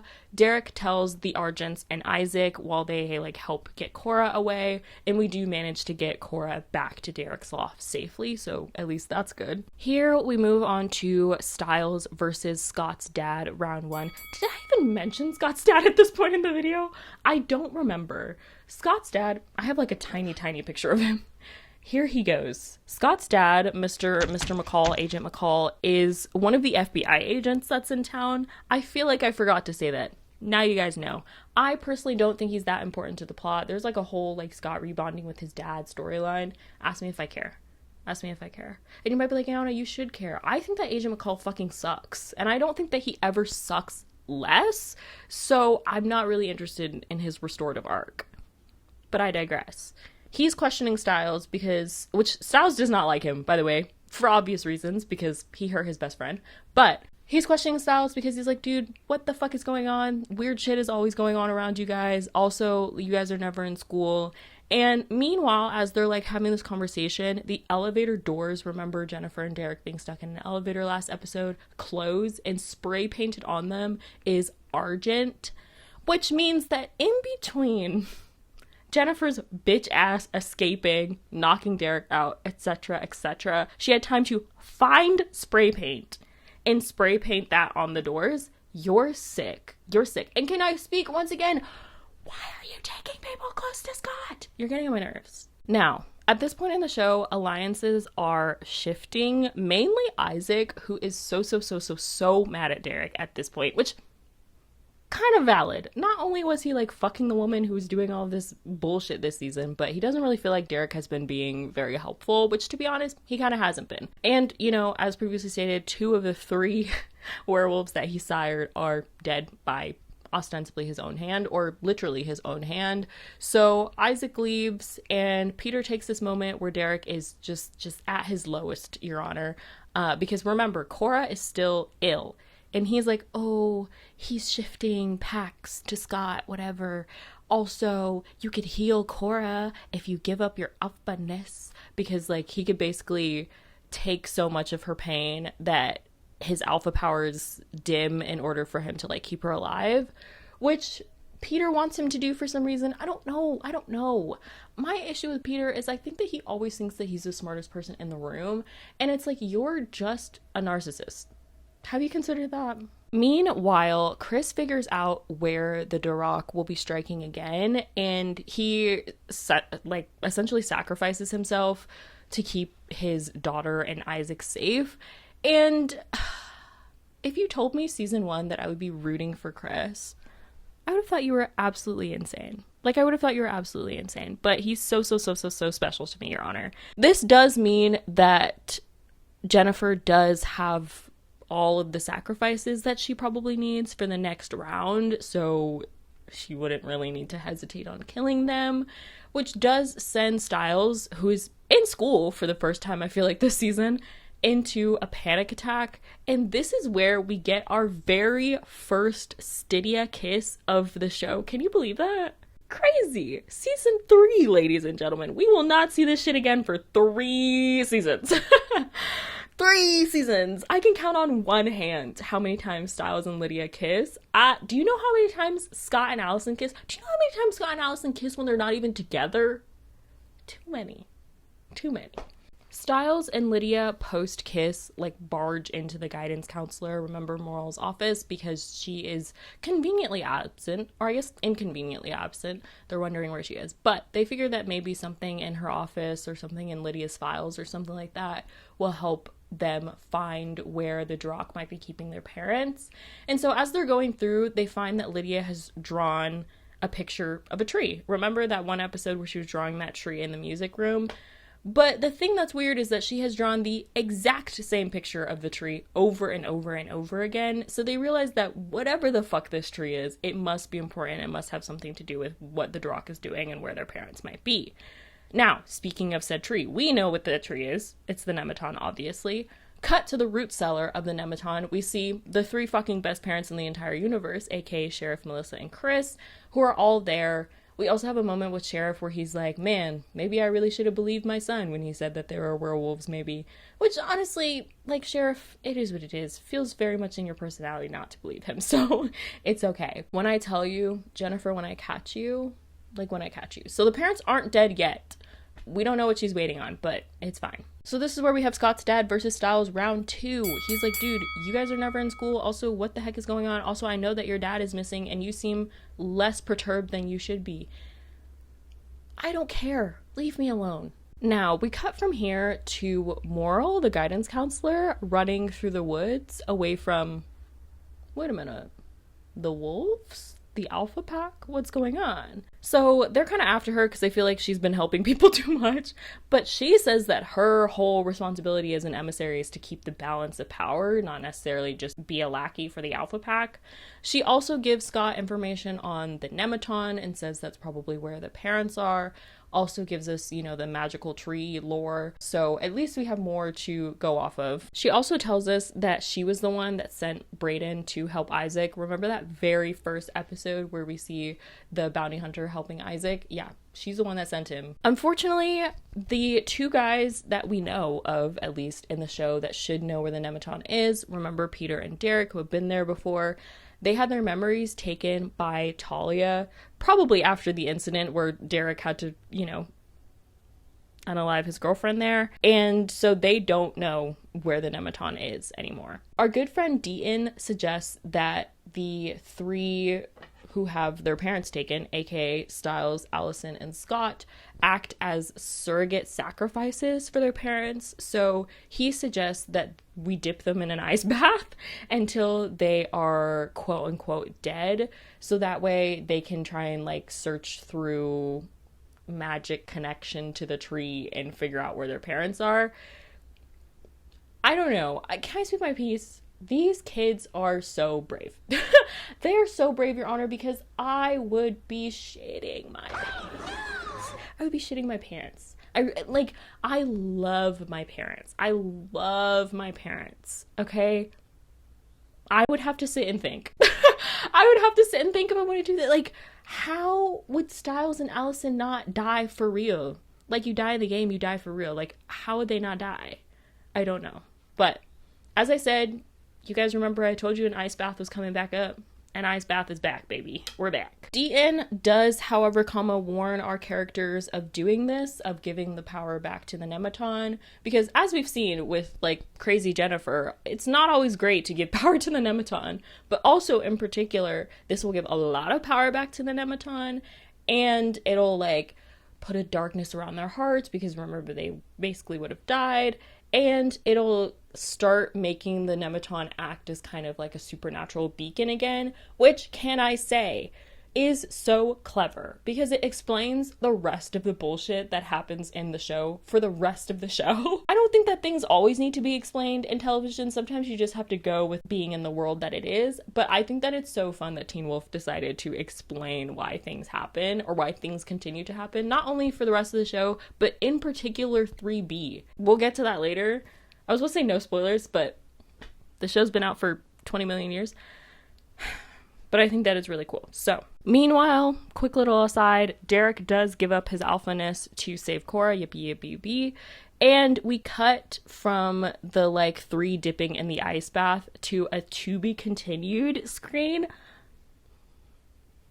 I know that ate. I know when that episode dropped, everybody was like, oh my gosh, you know? Luckily for you, there's no wait. We're jumping straight to the mid-season finale. Let's go. Episode 12, Lunar Eclipse. This is the mid-season finale, baby. Strap in. So, we open with this huge white room, and we see our 3 ice bath friends, Styles, Allison, and Scott, in this white room. Set design for this scene, immaculate, okay? In this huge white room, we see this big tree stump, and as each of them approach the stump and, like, touch it, they all have their own separate visions. So we start with Scott, who, as soon as he touches it, is, like, back in the woods that very first night, episode 1, season 1, and he, like, sees himself stumble across the Nematon after he gets bit and, like, runs through the forest, which, can I just say, it was so kind of jump scare, but also nostalgic to, like, see teeny tiny baby Scott. It doesn't feel like the show has come so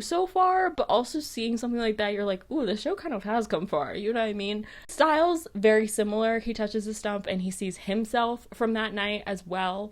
Allison is the only sort of scene that we see that feels like new information. So she touches the stump and she sees herself driving with her mom, where they actually almost hit tiny baby Scott when he's, like, running through the woods. And when she gets out and runs into the woods, she finds Scott's inhaler. Luckily for us, whoever does the continuity for Teen Wolf did immaculate with this, because they remembered that it wasn't Allison that found Scott's inhaler, it was Derek, because her mom, like, takes it and throws it back into the woods. We love to see it. All of this kind of their time in the woods, I think, is more of metaphorical of them stumbling across the Nematon versus actually knowing those moments they stumbled across the Nematon. So they wake up from their ice bath and they're all like, we know where the Nematon is. Unfortunately, it's been longer than they thought. They've been in the ice bath for 16 hours. And you might be wondering, how did Styles and Allison not die? I don't know. I don't understand. Doesn't matter. We have way less time before the lunar eclipse when Jennifer is planning to do all of her bullshit than we thought. So on our time crunch, we have very many things that we need to get through in a little amount of time. Ethan and Lydia go to Derek's apartment because, remember, the Alphas still haven't given up on killing him for some reason. Guys, You have to let it go. Gotta let it go. Let it be type beat. But anyways, they bring Lydia because they want her to do her banshiness, and she's like, it feels like I'm standing in a graveyard. Yeesh. The rest of them, so Styles, Allison, and Scott, go to the Argent apartment because they're trying to figure out, more information. And Agent McCall is there sitting in the dark like Mrs. fucking Incredible. Do you not have a job? Do you not have a job? Ayana, this is literally his job. What, to question minors without a lawyer present? I think fucking not. Back to Derek's loft, we have a fight in between the alphas, specifically Khalil and Ethan Aiden. Lydia's there, as I mentioned. Derek's there. We're all fighting. Jennifer, fucking Duroc girl, whatever, shows up, and she has like superhero powers for some reason. Can I speak my piece? It feels like you were just killing people so that way you could get superhero powers. Bombastic side eye. Criminal offensive side eye. What's up with that? She kills Khalil. So Khalil is dead. Oh way, oh way, oh. The Mighty Morphin Power Rangers start Mighty Morphin, and she like snaps their neck when they're in their like conjoined form, and so they separate again and are presumed to be dead at this point. And she says some bullshit in this moment, like, what does Coach say? The bigger they are. Get that fire exit door. I'm off. I'm trying to remain calm. So, believe it or not, even after all of this, she simply won't quit. Specifically won't quit on Derek. She goes to him and she's like, hey, help me kill Deucalion and everybody else gets to live. Basically, all the parents get to live. Girl, you're getting on my nerves. How many times have I said that? Somebody keep count. So they skitter off to wherever they're going. Meanwhile, our ice bath trio pull a smoke grenade or like a fog grenade on the Agent McCall and his FBI friends. So they manage to escape. They're heading towards the Nematon where they know that their parents are. Unfortunately, Styles gets in like a minor car accident and is down for the count at this moment in time. Allison and Isaac do manage to find the root cellar, but there's like this huge storm that's blowing. Wonder why? I wonder why another storm is happening. It's basically collapsing the root cellar as they're in there trying to rescue their parents. So things are not looking good. Back in the loft, luckily the twins are actually alive. So they managed to get them to Deaton and he helps them not die, which I guess is really cool. So shout out, we'll see them again. Now we have to have a very Western style showdown. Scott shows up to, remember that old distillery that we saw in the flashback? He shows up there with Deucalion.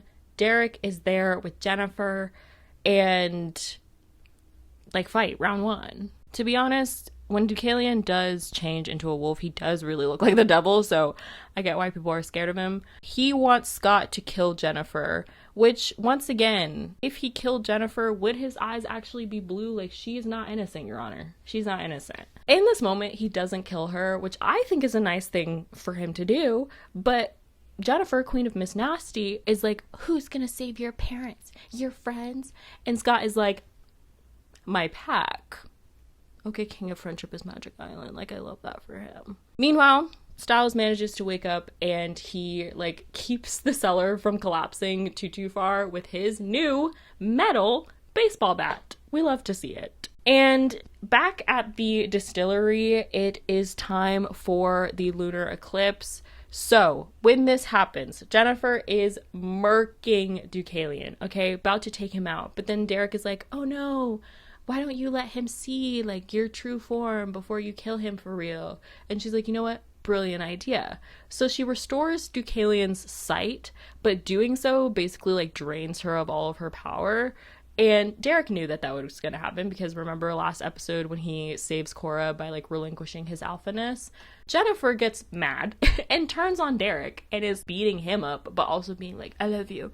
And girl, too much. And he's not even trying to fight her despite the fact that, like, she's killed a bunch of people. He's just keeping her distracted basically for the entirety of the lunar eclipse.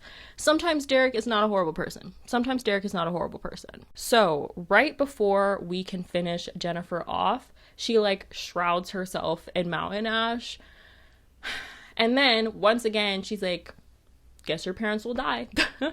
Girl, if there's anything to trigger sleeper cell Scott McCall, it's a crazy way to describe him. If there's anything to trigger Scott McCall, it's to threaten his friends, his family, familia. So he starts pushing on the mountain ash barrier, and she's like, lol, this loser, what does he think he's doing?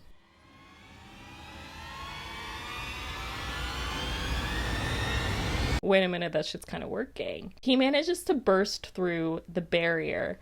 And not only that, but when he does, his eyes turn red. True alpha, everybody. True alpha, everyone. Everybody give a round of applause. Round of applause. I just know in 2013 when this episode first came out, oh, the girls were gagged. Like, I just know that the girls were gagged. Not only do you kind of not really know what the whole like true alpha thing is in the first place, but to have that lore dropped and then to have it happen in this way, in this capacity, oh, it's so good. It eats. It eats. Unfortunately, in this moment that he breaks the barrier, Deucalion does in fact kill Jennifer. He like slashes her throat. How many times have we seen a throat slash in this season? And Derek and Scott are like, Deucalion, get the fuck up out of here. Never show your face again, and we'll let you live. And he does, which I don't know. I think that part of it is having his sight restored makes him a little bit more, I guess, like amenable, but it feels like a 180. Did a full 180. Crazy. Stop it. Get some help. So anyways, ladies and gentlemen, with Jennifer nullified, we at least have the storm stopping. We managed to rescue everybody from the root cellar. Yippee, yippee, yippee. And we're at the part of the episode where we have a bunch of falling action. Allison and Chris vow to protect those who cannot protect themselves. Nous protégeons. Hold on. Nous protégeons ceux qui ne peuvent pas se protéger. That's not my best French pronunciation, but I've also done it like 5 times, so we're gonna move on. But basically means we protect those who cannot protect themselves. Apparently I can't speak in English either. Guys. Cora and Derek leave town, which feels fair enough. Scott's dad is still here. Who cares? And Scott is sort of narrating the end of this episode, and he says that he does in fact feel that like darkness around his heart that Deaton was talking about, but when he does, he looks to his friends, and we have this like slow motion montage of all of the couples, yes I said couples, all of the couples walking through the like halls of Beacon Hills High School. And it really means a lot to me. He was really validated in his King of Friendship is Magic Island by becoming a true alpha, and that shit makes me laugh. And so at the very end of this episode, you might have guessed after getting her throat slashed that Jennifer is not actually dead, because who does die after they get their throat slashed? I don't know. I think I would. I think I would. But anyway, she's still alive. She's crawling to the Nematon to try and get her powers restored again. There, she runs into Peter, who like kills her for real, and he's like, oh, like I'm still an alpha, I'll always be an alpha, whatever, but he's not an alpha. Who cares? And can I say my piece? How did Peter find the Nematon? Did he like track Jennifer? Did he lie about not remembering where it was? I don't know. And to be honest with you, I don't care. Let's move on. Season 3B, baby! I'm hungry. I think I just had a minor heart attack. Episode 13 of season 3, Anchors. This episode starts off with a bang. I know that I said that about the beginning of season 3, but truly, I think that this episode starts off with just like the creepiest shit imaginable, aka we have Styles who is like caught in a dream sequence. So it's a lot of, oh, we thought he was awake, oh, he's not awake, oh, he's like in the woods, oh, now he's in his house, Lydia's here, why is Lydia here in his house, in his bed, the door's opening, don't let them in, hey, I'm creeped out. And beyond that, he has to like scream himself awake, which is so scary, Your Honor. So scary. Also, Dylan O'Brien. Oh, he was acting. Out the gate, he was acting, okay? So this whole, like, being caught in dreams, not knowing if he's awake or not, has to do with that whole darkness around their hearts thing from the last season. Remember, I told you it was coming back. So that's sort of Styles' deal, is he is in between dreaming and waking and not knowing if he's asleep. Scott is seeing his claws or like his alpha fangs when they're not actually there. Okay. Right, so I don't know if I'm awake or not. And you're like, my shadow's really big. I'm scared. Ooh, what if I can't control myself? Your Honor. They give him such plot armor in this show. It's kind of incredible. I will say that they at least address the plot armor that they give him at some point, and I think that that's really good because the way how. Meanwhile, Allison as well is having some bullshit happen to her. She's like hallucinating. So whereas Styles is like, I don't know if I'm awake or not, she at least knows that she's awake, but doesn't know that things aren't real. But as soon as she snaps out of it, she at least knows that things aren't real. So she is like hallucinating like her undead aunt. She's hallucinating things like being in a hospital and having her organs taken out and stuff. It's not good. But Scott, sometimes his claws are there and sometimes they're not.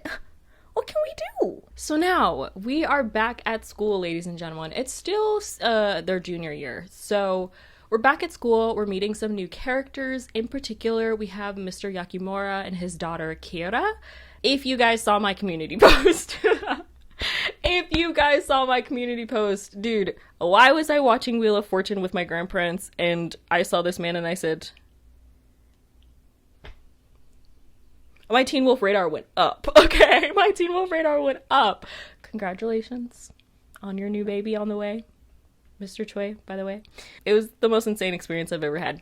Anyways, I digress. New characters, as I said, soft Scott looks, foreshadow, World War II lore, foreshadow. Meanwhile, the crew are trying to figure out like what's going on with them and also how to fix it. So Lydia decides to suggest to Allison that she goes and has like target practice in the woods because she's not trusting herself with weapons or like her bow or whatever. Why would you give the girl that's hallucinating a deadly weapon? She almost shoots Lydia straight through the skull. Luckily, Isaac is there and he manages to save her, but shit's not looking good, Your Honor. Styles also has a dream in class where he is in the same class, but everybody is just like signing at him. And when he wakes up, Scott is like, you weren't even asleep, which is, once again, terrifying, as I said. He and Scott go to Deaton and they tell him about the signs that they were doing. And Deaton translates it as, when is a door not a door? Basically saying that when they did the surrogate sacrifice thing, they essentially opened a door into their mind. And the door is ajar. The door is ajar. That's horrible. That's horrible and also terrifying. So now we have to figure out how to shut the door in their minds before worse shit happens. So Kira hears the Scooby-Doo gang talking about their, doors and such at lunch. And she comes over and offers them the term bardo, which, first of all, is very hilarious that she overhears them and, comes over, because I just know there's several groups of hot people at high school, right? There's the hot people who are, so boring, and then there's the hot people who you're like, they might be in a cult. These bitches, I just know that people are like, yeah, Scott McCall is hot, yeah, Lydia Martin is hot, but, we will never get involved with him because weird shit be happening around them. But Kira, she dives right in. She offers them the term bardo, which is from Tibetan Buddhism, I believe. It's the idea that it's like an in-between state, in between life and death, where one can be visited by visions and either peaceful or wrathful deities, which is not great, Your Honor, but also an interesting sort of concept to introduce. So they're all trying to figure out how do they escape bardo, how do they close the door in their minds, etc., etc. Meanwhile, the dads of the town, aka Sheriff and Agent McCall, who is still here, Your Honor, are doing some poking around and such of their own.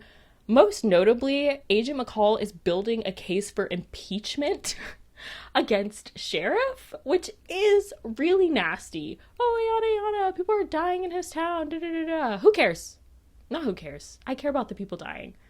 I think it's more annoying because at some point it comes out that Agent McCall has only been building the case for impeachment so that way he has an excuse to stay in town, so that way he can talk to Scott, which is a cowardly lion's response. Okay? If you want to talk to your son, just talk to your son, you absolute fucking freak.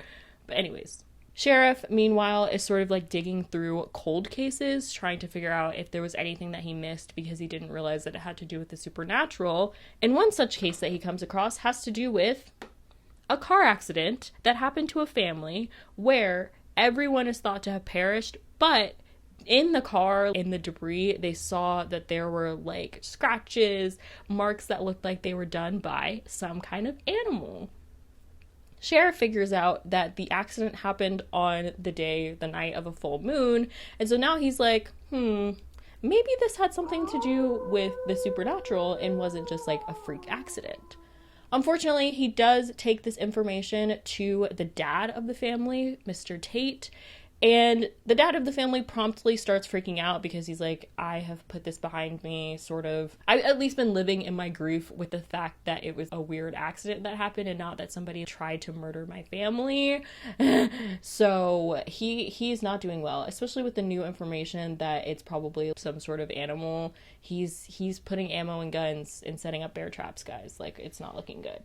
So Scott, who is kind of teetering with the fact that his dad is still in town and also everything that's going on with Sheriff, decides that he and Styles are going to go out and find a body. So they go out to that crash site that I had mentioned from the Tate family, and they find this baby doll there. They take the baby doll for some godforsaken reason, but when they go out there, they see a coyote. And weirdly enough, when they see a coyote, coyotes don't have blue eyes like that. So Scott's like, that's a strange, yeah? Also, Allison hallucinates that she's making out with Isaac, which is so real, girl, which is so real. And her aunt comes and, like, kills him and, like, wants her to help her kill him. And when she wakes up, she has a knife in her hand. So, and then right at the end of the episode, just to keep your palate wet for the next episode, we see that Peter and Derek are locked up somewhere, are being tortured by someone. And that's the end of the episode. Ruh-roh raggy. Episode 14. More bad than good. We open with Peter and Derek, who we learn have been taken by hunters, specifically the Calaveras, who are in Mexico. And they're being questioned about something called La Loba, but they don't know what the fuck the Calaveras are talking about. So, Peter in his sassiness gets them threatened with a chainsaw. Things are simply not looking good for them. Back in Beacon Hills, remember, Scott and Styles have figured out that the car accident was a result of an attack from a were-coyote who they saw. And as I said, now we are kind of on the hunt to try to find said were-coyote before Mr. Tate accidentally kills them. They're pretty sure that the were-coyote that is in question is actually the older daughter of the Tate family who wasn't found at the crash site. Her name is Malia. New character foreshadow. Back at school where, the children should be, we get a moment with Scott and Kira. I almost said Scott and Styles. That happens later.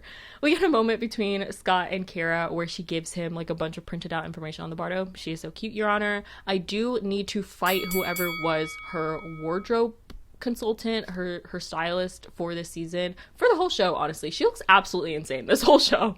I don't know who, like, there are times where she's wearing like skirts over leggings with sneakers, high top like Jordans. You're sick. She looks crazy. But anyways, I digress. Also, Styles does a little finger trick in the bathroom with Scott to try and forego a panic attack, which, if you don't know what the little finger trick is, in dreams, you supposedly have like too many fingers, which I will say I've never noticed before. There are definitely times when I'm dreaming where I go, oh, I'm dreaming, just by something ridiculous happening, but never because of the fingers. So there's the little finger trick that Styles does. He also realizes that in dreams you can't read, which sort of bleeds out into his normal life. Like there are times when he just like cannot read, like he has to read aloud in class and he can't do it.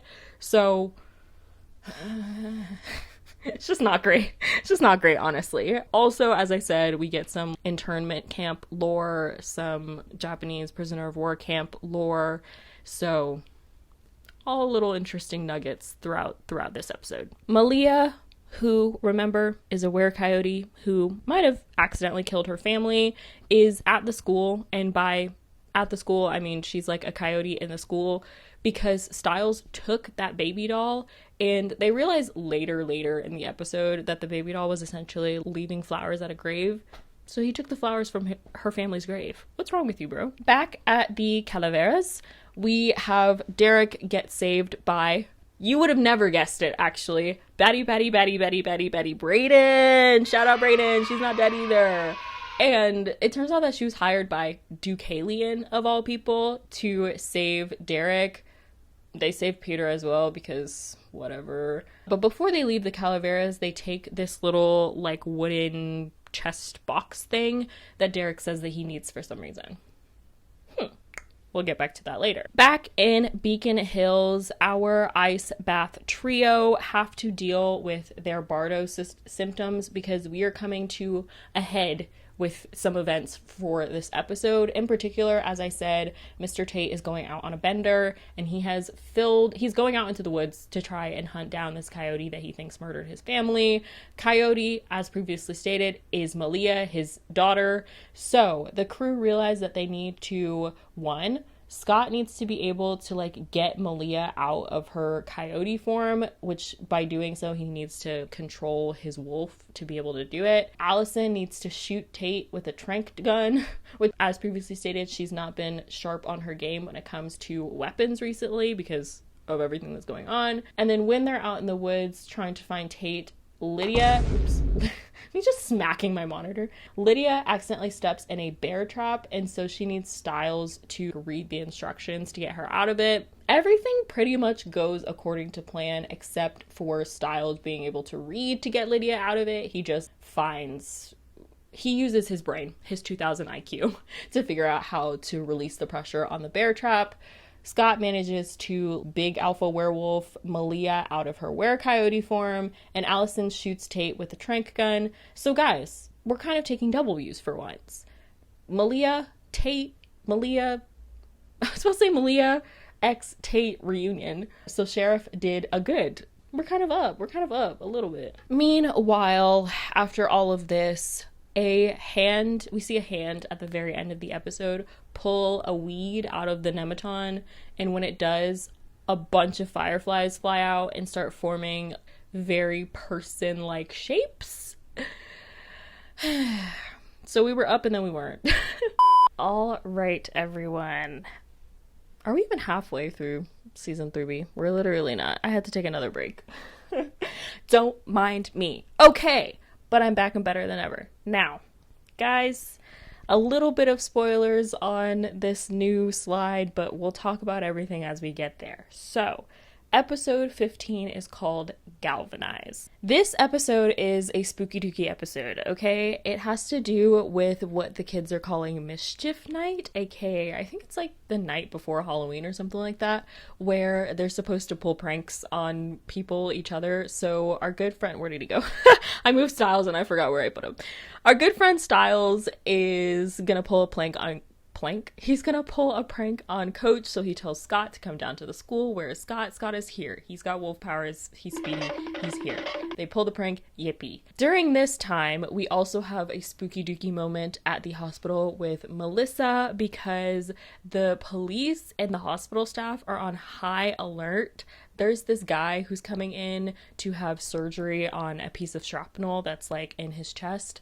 And he's here with a piece of shrapnel in his chest because he used to be, or I guess is being held at a place called Eichen House, which is these two little pictures over here. We will see so much more of Eichen House throughout this show, which honestly I think is very cool. Once again, I love a through line. And he's at Eichen House, and he has a piece of shrapnel in his chest because he tried to blow up a bus full of children.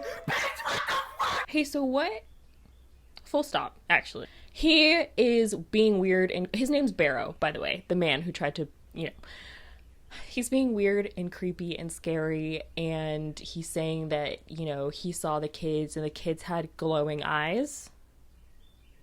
I wonder what kids have glowing eyes. That's real weird.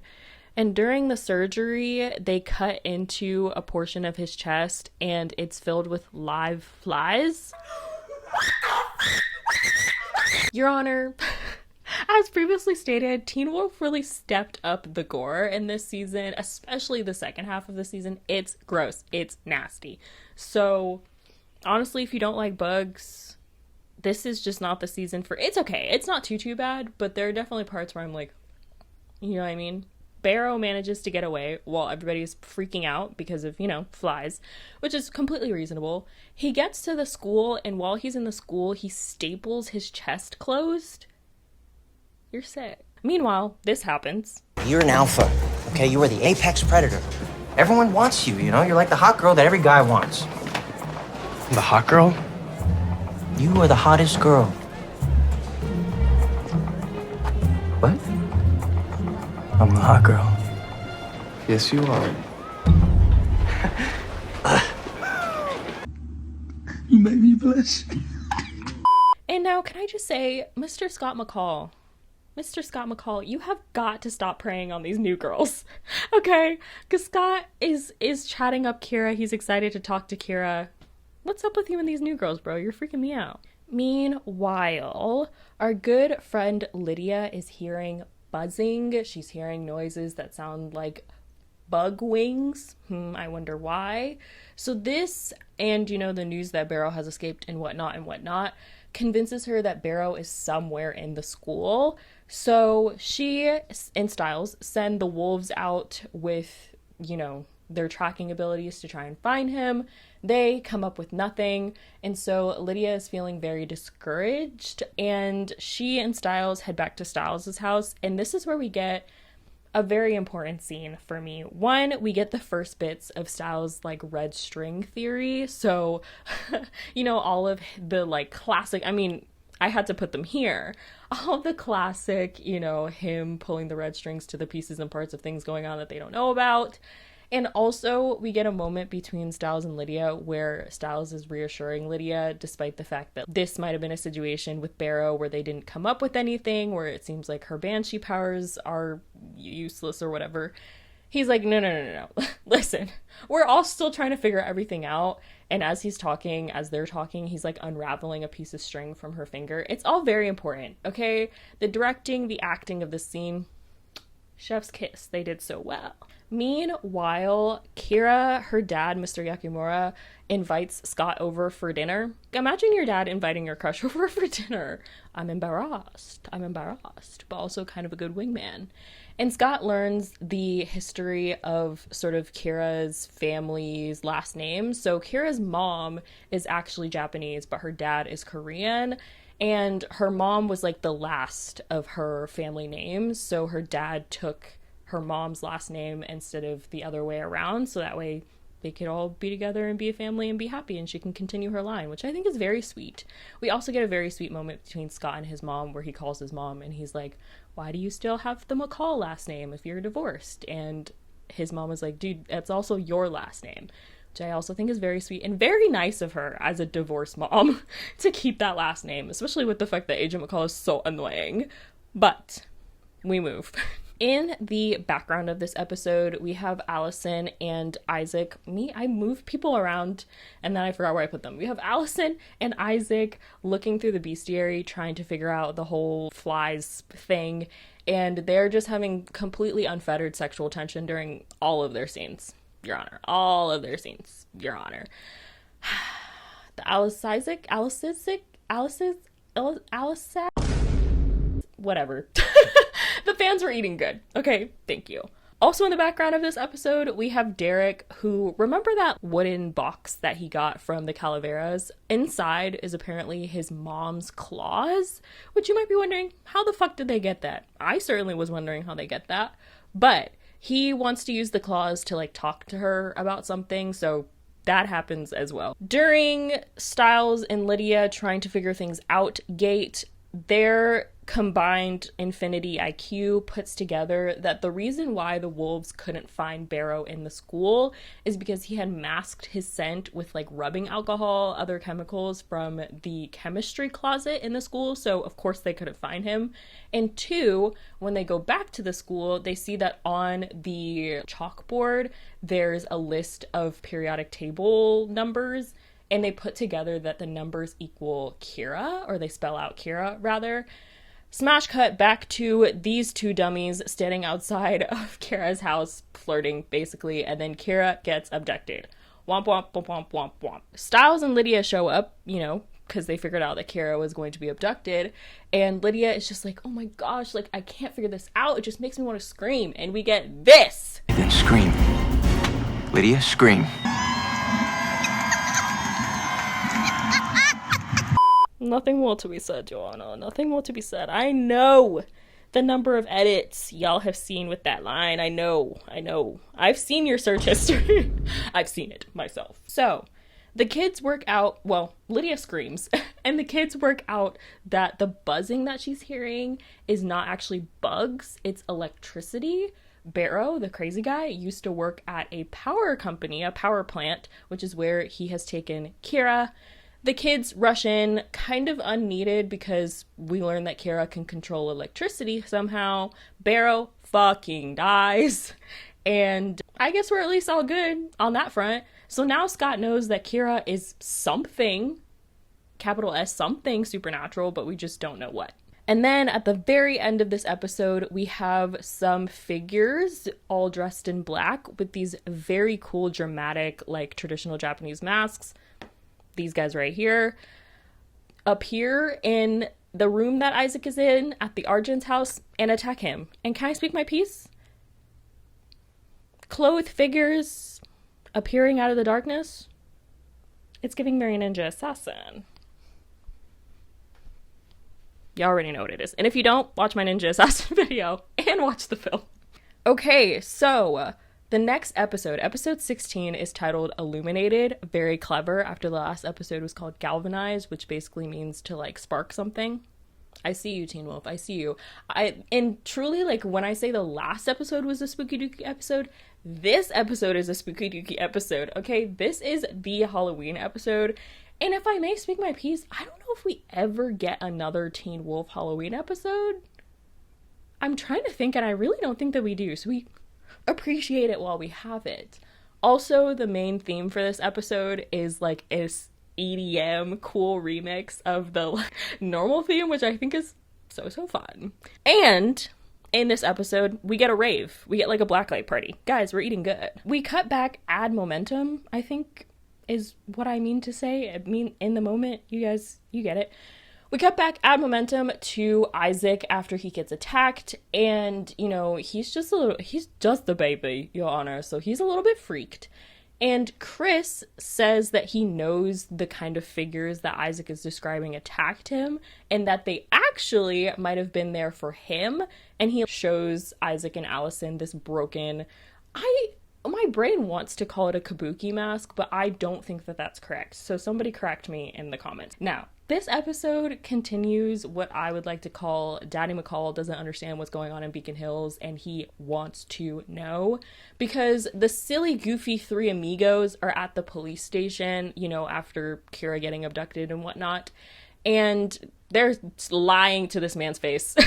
They are lying to this man's face so bad, Your Honor. And of course, Sheriff is more clued in than McCall is, because Sheriff knows about the supernatural. Also important to note, they figure out that, you know, via the whole chemistry closet thing and via the whole periodic table code on the blackboard, that somebody was setting Barrow up to kidnap Kira. He is just a pawn in something else going on, which is really, really comforting and puts you at ease and doesn't make you stressed at all. That the man who blew up a bus is just a pawn in something else. Speaking of Kira, in the last episode, there is a moment of Nokia PPL. And by that, I mean Barrow takes a picture of Kira on her own phone, and it shows that she has this like aura around her, and also that her eyes glow. And for some reason or another, she is like, the police cannot see this picture. Your Honor, Do we not have Photoshop in 2013? I just think that if I saw that, I'd be like, oh, somebody was messing around with the filters on this phone. Like, I would have no thoughts had empty. But she's freaking out about it, so she enlists the help of Scott, who enlists the help of Styles, to get into the police station and basically delete the picture off of the phone. So they break in, they manage to get the phone, they have to plug it up to Agent McCall's laptop to charge it so they can get into the phone. This will come back later because the laptop does take a picture of the two of them looking stupid, I guess, as a security measure, but it's like, does it just take a picture anytime it's open? Does it take a picture if it doesn't recognize the face after being open? Unclear. Like, imagine if you had face recognition on your phone, all of us do on our iPhones these days, and every time one of your friends picked up your phone, it took a picture of them. That seems very ridiculous. They also see that Agent McCall's background on his computer is a baby picture of Scott, which they're like, oh, which means nothing to me personally. And Styles has to distract McCall as he like comes in and almost catches Scott and Kira, and he is so nasty to him. Shout out to Dylan O'Brien's ability to just like switch his character dynamic on a dime, because it's one of those first moments that you're like, oh, what's going on with our friend Styles? Now, as I mentioned, it's Halloween, baby. Okay, we are throwing a black light party.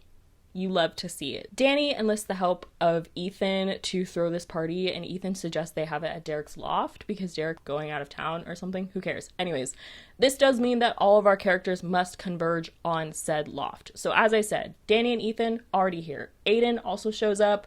Lydia shows up. Lydia and Aiden have a conversation where she's like, I don't like you anymore because you killed my friend Boyd. Do you remember that? And it kind of sparks a whole Lydia thinks Aiden is a bad guy thing when, you know, everybody's like, oh, Scott's always trying to be good. And it's very much that dynamic. Also, we have Allison and Isaac show up. And once again, bro, they just need to fuck at this point. Like, Your Honor. Scott, Kira, and Styles also show up, and Styles disappears to go dance with, remember the other lesbian and the couple of lesbians? Oh, I guess she's not a lesbian. Remember the other girl in the couple that one of them got sacrificed last, you know, in 3A? Right, so she's here. Her name's Caitlin, by the way. And her and Styles like dance together, and then they have an exchange where he's like, I thought you liked girls, and she's like, yeah, don't you? And he's like, yeah, and she's like, and then he's like, wait, so you like boys too? And she's like, yeah, and then she's like, don't you?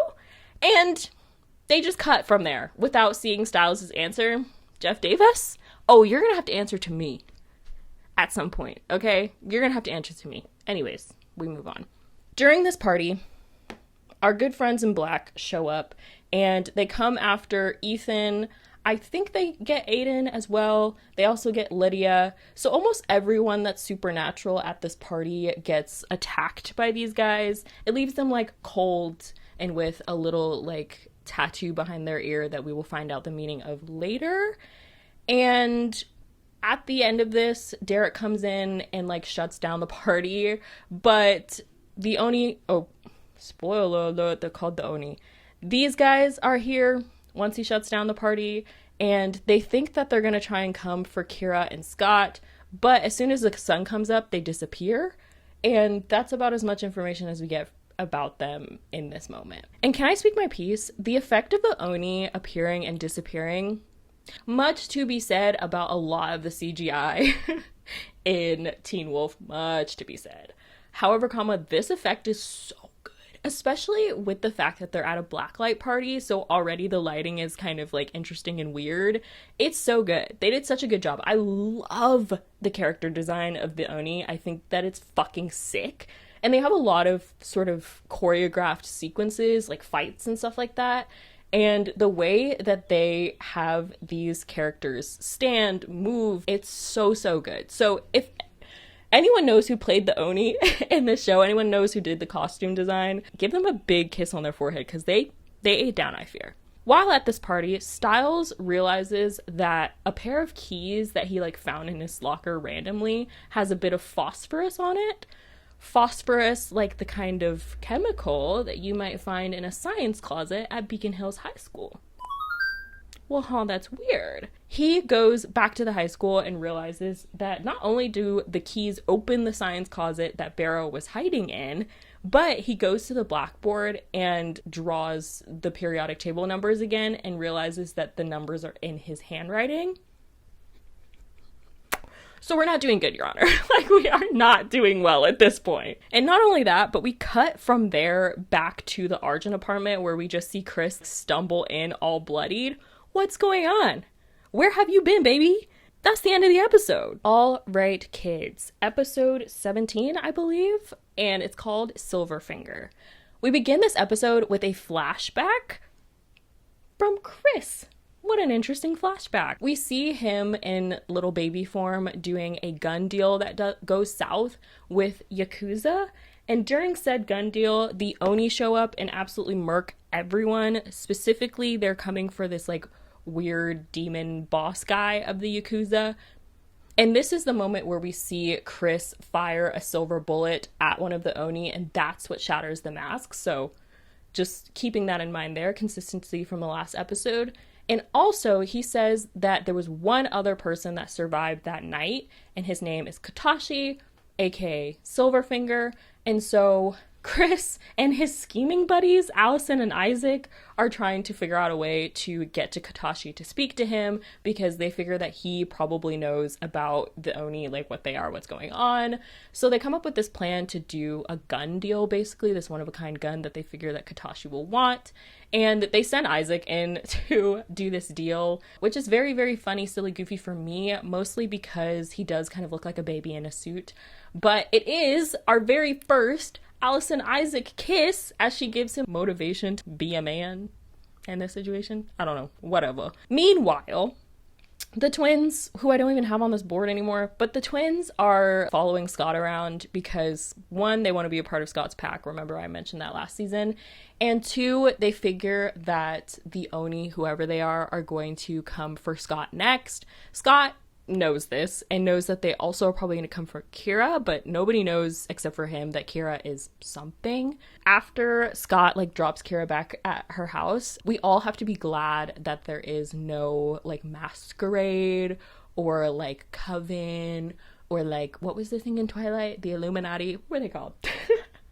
Basically, anyone who tracks the appearance of supernaturals, breaches of the masquerade, if you will, for supernaturals in Beacon Hills, because they would be so fucked. They would be so fucked. Luckily, Kira is also supernatural, so I guess it doesn't count, but we have this moment where she basically asks Scott to do the roar, which makes me laugh, personally. I digress. And can I speak my piece when it comes to the Oni and this whole thing?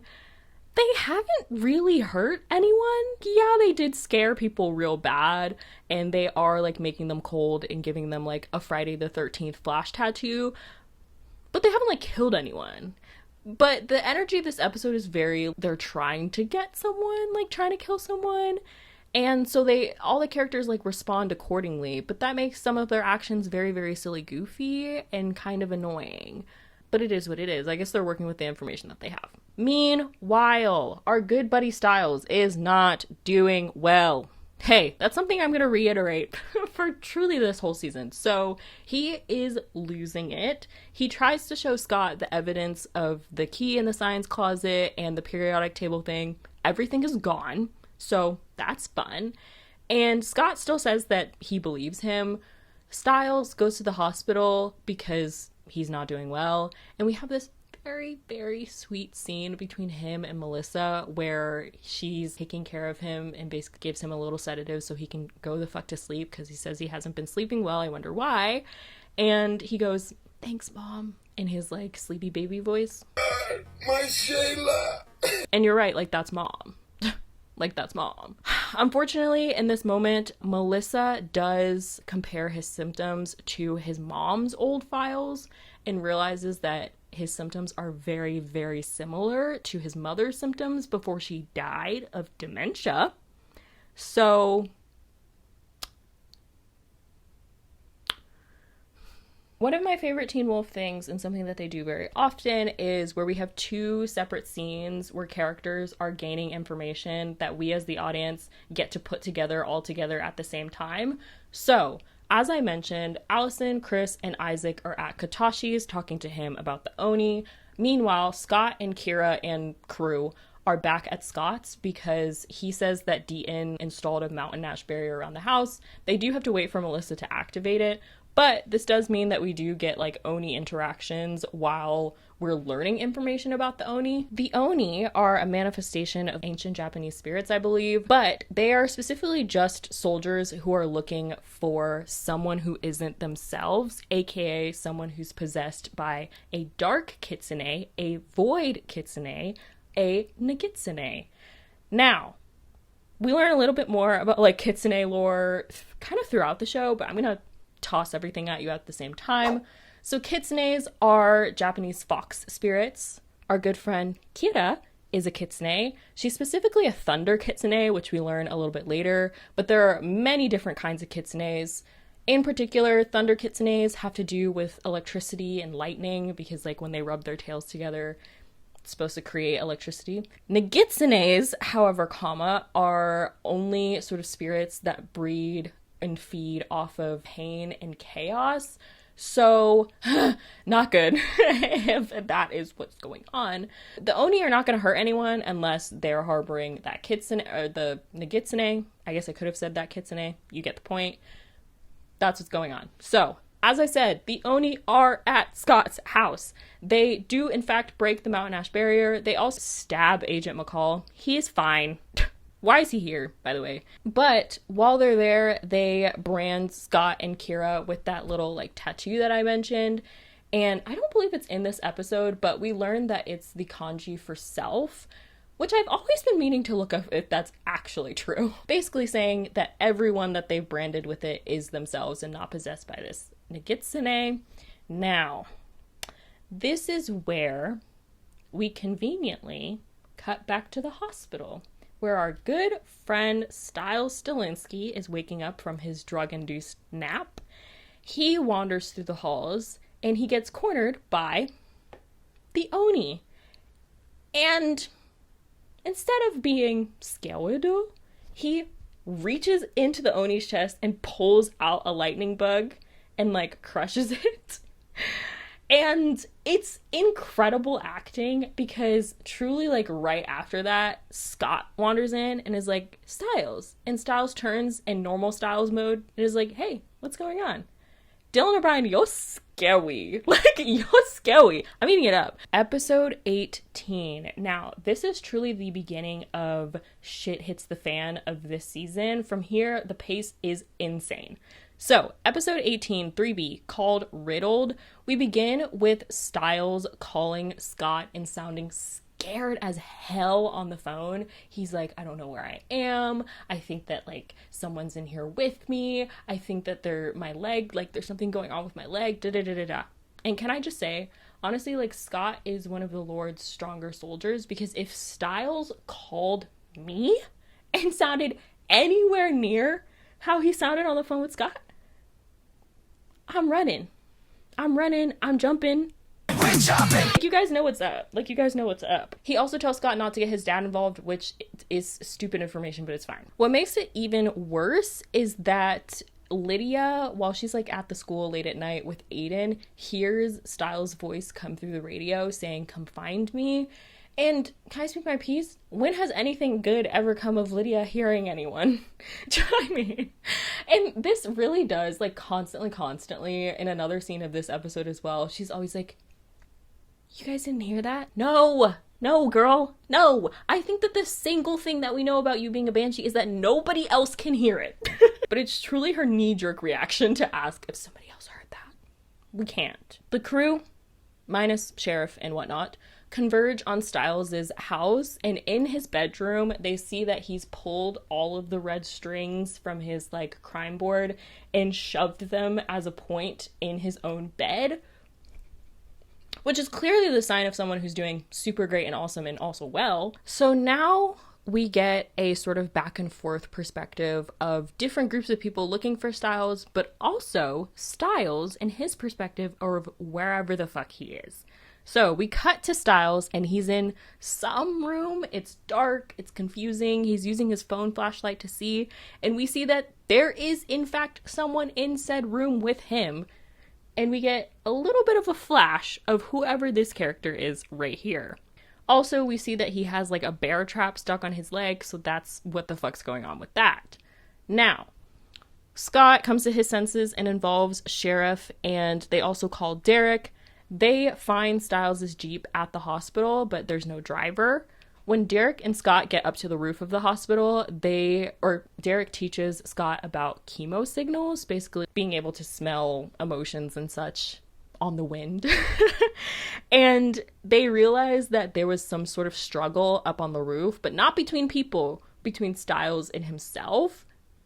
That's very scary. Very cinematic, but also very scary. Meanwhile, our good friend Lydia, back at Styles' house, realizes that she can hear voices through the plucking of the strings, and that they're saying, Eichenhaus. Now, guys, Eichenhaus, she will become such a player in so much of Teen Wolf. I think I already said that, but it's honestly kind of insane because it feels like it goes from like you have no idea what this thing is, and then they make the place almost like its own character in the show. It's kind of impressive. Back to Styles' perspective.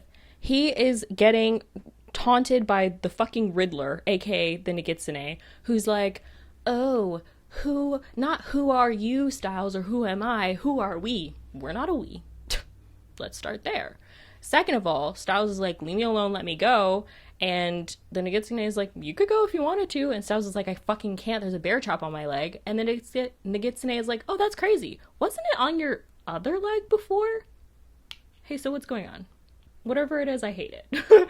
Whatever it is, I'm not having fun. Lydia meets back up with Sheriff and crew, and she tells them about Eichenhaus. They storm into Eichenhaus, which it's necessary to remember the fact that they pick and choose when Eichenhaus is hard to get into or get out of and when it's not. Just putting that out there. But they get to the basement of Eichenhaus, which is where they think that Styles is, and they can't find him. He's not there. In the kerfuffle, Sheriff yells at Lydia, hey, so don't ever do that again, by the way.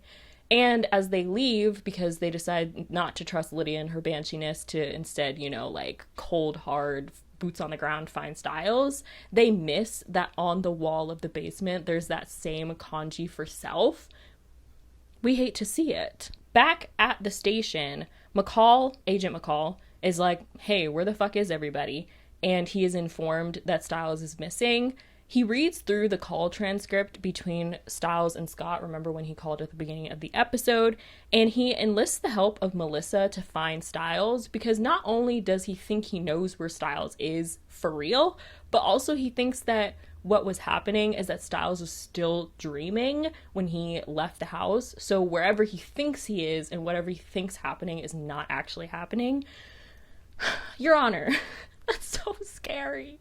So, we cut back to Styles, and he is still being taunted by the Nagitsune, and not only that, but the Nagitsune starts pulling on the chain of that bear trap that's around his leg. Styles is screaming, terrified, shrieking, and this scene fades from him screaming as the Nagitsune pulls him to McCall and Melissa pulling him out of the coyote den, where somehow he had wandered as he was sleepwalking, and the only way that they figured this out is because in the call transcript he tells Scott that it smells really bad and it's making his eyes water, which makes McCall realize that he was talking about that repellent that they had put in the coyote den, remember, Malia Tate Gate. And Styles is saved, I guess. Yippee. And what's really crazy about this is that this is not even the end of the episode. It's not even the end of the episode. So, believe it or not, things only get worse. They book Styles in for an MRI because he's clearly not doing what? Well, good job. And during this entire day that he's supposed to be having an MRI, Lydia is hearing clanking, metal clanking, sort of like the sound that an MRI makes, if any of you guys have ever gotten an MRI. But because, obviously the whole Icon thing didn't really pan out and Styles is not here to encourage her, she doesn't trust herself, so she's just been ignoring the clanging all day. Meanwhile, we have Styles and Scott in the saddest scene ever before he gets an MRI to try and figure out whether or not he's having the same dementia as his mom, which, spoiler alert, the MRI happens and it looks like on the brain scan he is showing signs of dementia. We fucking hate to see it, Your Honor. But not only that, when he goes in for the MRI, he's once again sort of like hallucinating the Nagitsune, and the Nagitsune gives him another riddle, okay? What's something that everyone has but no one can lose? And he realizes that it's a shadow, and then we see watch himself unwrap the bandages around his own head. And we all know we're fucked. We all know we're fucked from there. So, unfortunately, the Nagitsune does use the power of the MRI to finally take full control of Styles. Womp, womp, womp, womp, womp to the wee womp, womp. And also, we get a sort of background scene of Derek enlisting the help of Kira to help him figure out what the fuck's going on, and once they figure it out, to tell Scott that what they think happened is that on that day with Barrow and the power plant, somehow the Nagitsune used Kira and her like Thunder Kitsune abilities to jumpstart its hold on Styles, because they find his bat, remember his new metal bat, and it's like electromagnetized to one of the generators. And an amount of electricity that would normally kill someone, but instead just sort of, once again, left that door ajar for the Nagitsune instead. We hate to see it. Back at the hospital, Nagitsune is causing a power surge at the hospital and fucking disappears. And that's pretty much it. All right, ladies and gentlemen, we are on my last slide, by the way. There's so much information on this slide, but I promise everything will make sense once we get through it. So, episode 19 is called Lotharia Volpina, and we begin with Deaton at some Yakuza's house where he's getting this specific strand of lichen, Lotharia Volpina, from, remember that garden where the Oni murked that Yakuza boss? Yeah, from there. His plan is to use that to poison the fox that's hiding inside of a teenage boy, because it was the lichen born out of the blood of a Nagitsune, etc., etc. Now, back to the hospital. Shit is going down, Your Honor. Shit is going down. Kira is being cool and saving people from being electrocuted. Unfortunately, before she does, Isaac does get zapped, and he is not recovering. And to be fair, if he was human, he would have died. But that does put him in the hospital for a bit, and Allison is sad about this because nobody, like, they won't let anybody see him because nobody's family, but Melissa McCall works there, girl. She lets her in. Slay. Now, Styles. What can I say about Styles in this episode? Well, so much shit goes down. So, first of all, we see Styles, ? In the school with an emitter, and he like calls the wolves down, and he's like, guys, I promise it's me, but I think I put a bunch of bear traps on the cross-country trail. So they go up to the cross-country trail where they're looking for all these bear traps. They don't find any, but what they do find is that Coach gets shot through the stomach with a fucking arrow, which is sick and twisted. Scott takes some of his pain in that moment, and then later on, they realize that maybe Styles has planted a bomb on a school bus at the school, which is crazy. That's not what happens. There's actually a bomb in the sheriff's department, which explodes. And not only that, but almost kills Derek and Chris, who are there because they've been framed for the murder of Katashi. Remember Silverfinger, the guy who gave them information on the Oni? Yeah, he's fucking dead. And not only that, but later on, Styles, Scott, and Kira go to Deaton's to like hide out, I guess, and they get confronted by the Oni. Scott, Kira fight them for a little bit. Scott gets stabbed, and then Styles brings him into the office or whatever the fuck, and then he starts twisting the katana in his own best friend's stomach and is like, you've taken pain all day, now give it to me. Okay, so Dylan O'Brien, first of all, give him his Emmy now. But second of all, you know what I mean? Like, it's so much going on. So yeah, if you haven't realized by this point, it is definitely not Styles that we have during this episode. It is for sure the Nagitsune in full control. And it's honestly really sad, you know, mostly because that's crazy, but also because it really is Scott for like 40 minutes being like, no, guys, no, guys, no, it's not, no, guys. I fear it is, Scott. Meanwhile, all of this is going on. Our good friends Lydia and Allison go to Peter because they fear that Peter could help Lydia with her banshiness or whatever. Now, if we know a single thing about Peter, it's that bitch does not do anything for free.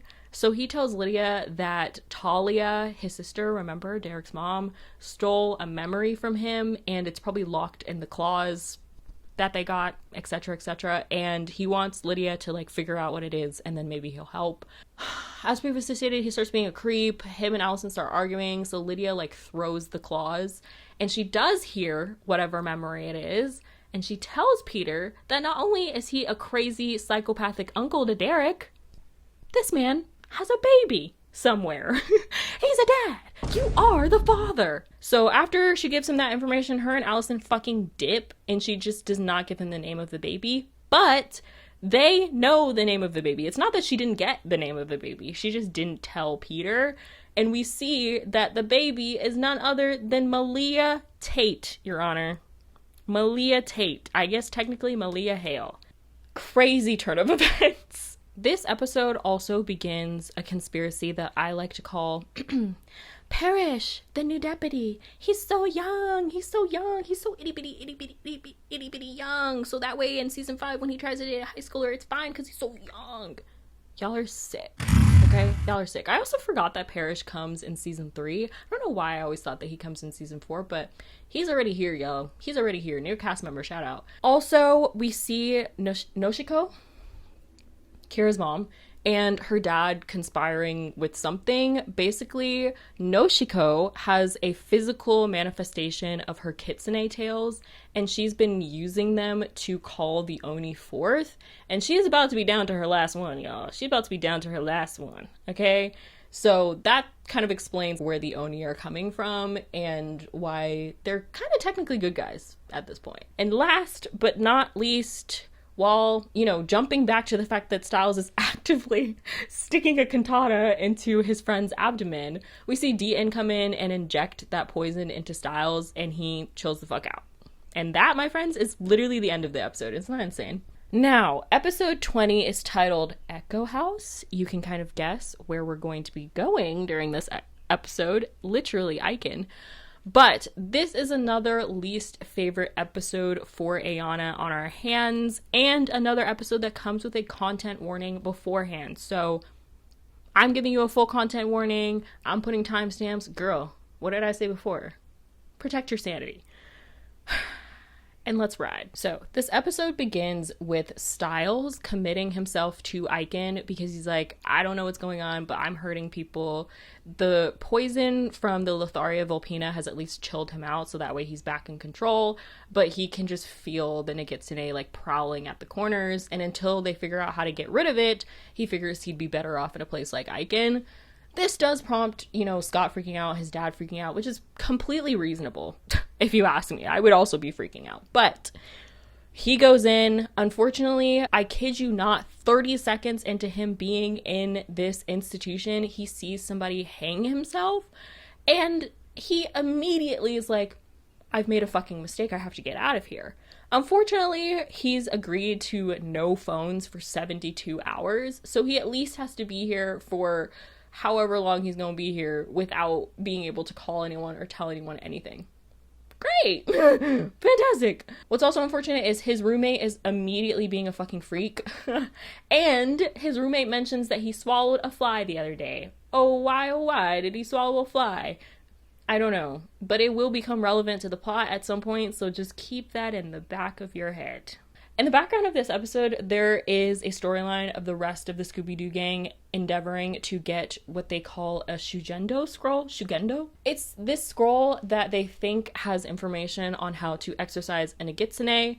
It is in the, like, silver finger of Katashi, which is now in evidence lockup, but it's being transferred because the case is going federal. So At some point, they like have to rob a truck, but the truck has already been robbed by one of Katashi's guys. Specifically, Aiden beats Katashi's guy up, and they take the scroll, and Aiden is like, we should kill this guy, and Scott's like, we don't kill people. He knows that we're serious now, and then they let him go.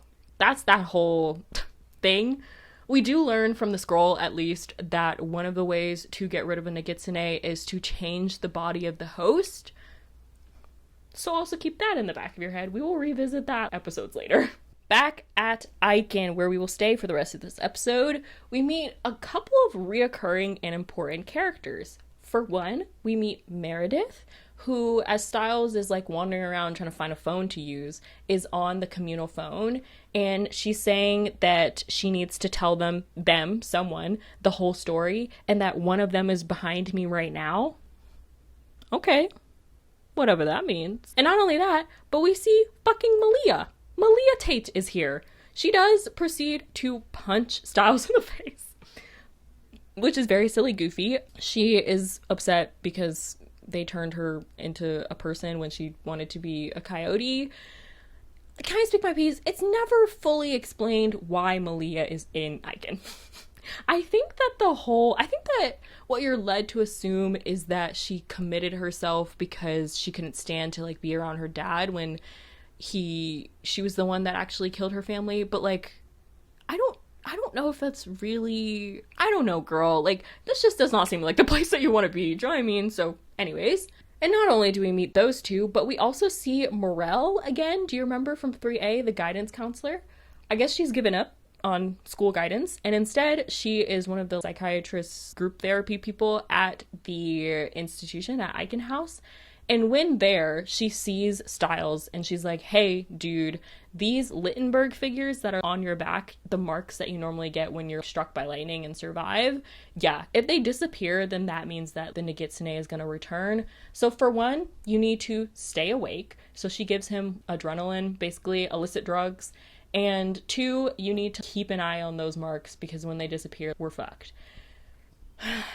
So after Styles got punched by Malia, he realized, looking through a like grate on the floor, that he has seen Aiken before. Specifically, he's seen the basement of Aiken before. And he thinks that there's some information about the Nagitsune down there, so he needs to get down there. Now, this cues a bunch of silly scenarios where we are getting like keys from the orderly to get down to the basement. Him and his roommate and Malia like stage a fight and she swipes the keys, blah, blah, blah, whatever. Styles, of course, gets caught by the head orderly, who is the only one with this set of keys. And the head orderly is a fucking asshole, and he does not stop being an asshole for the whole show, by the way. He tosses Styles in this white room where he sedates him so that way he'll go to sleep. We all know that that's bad.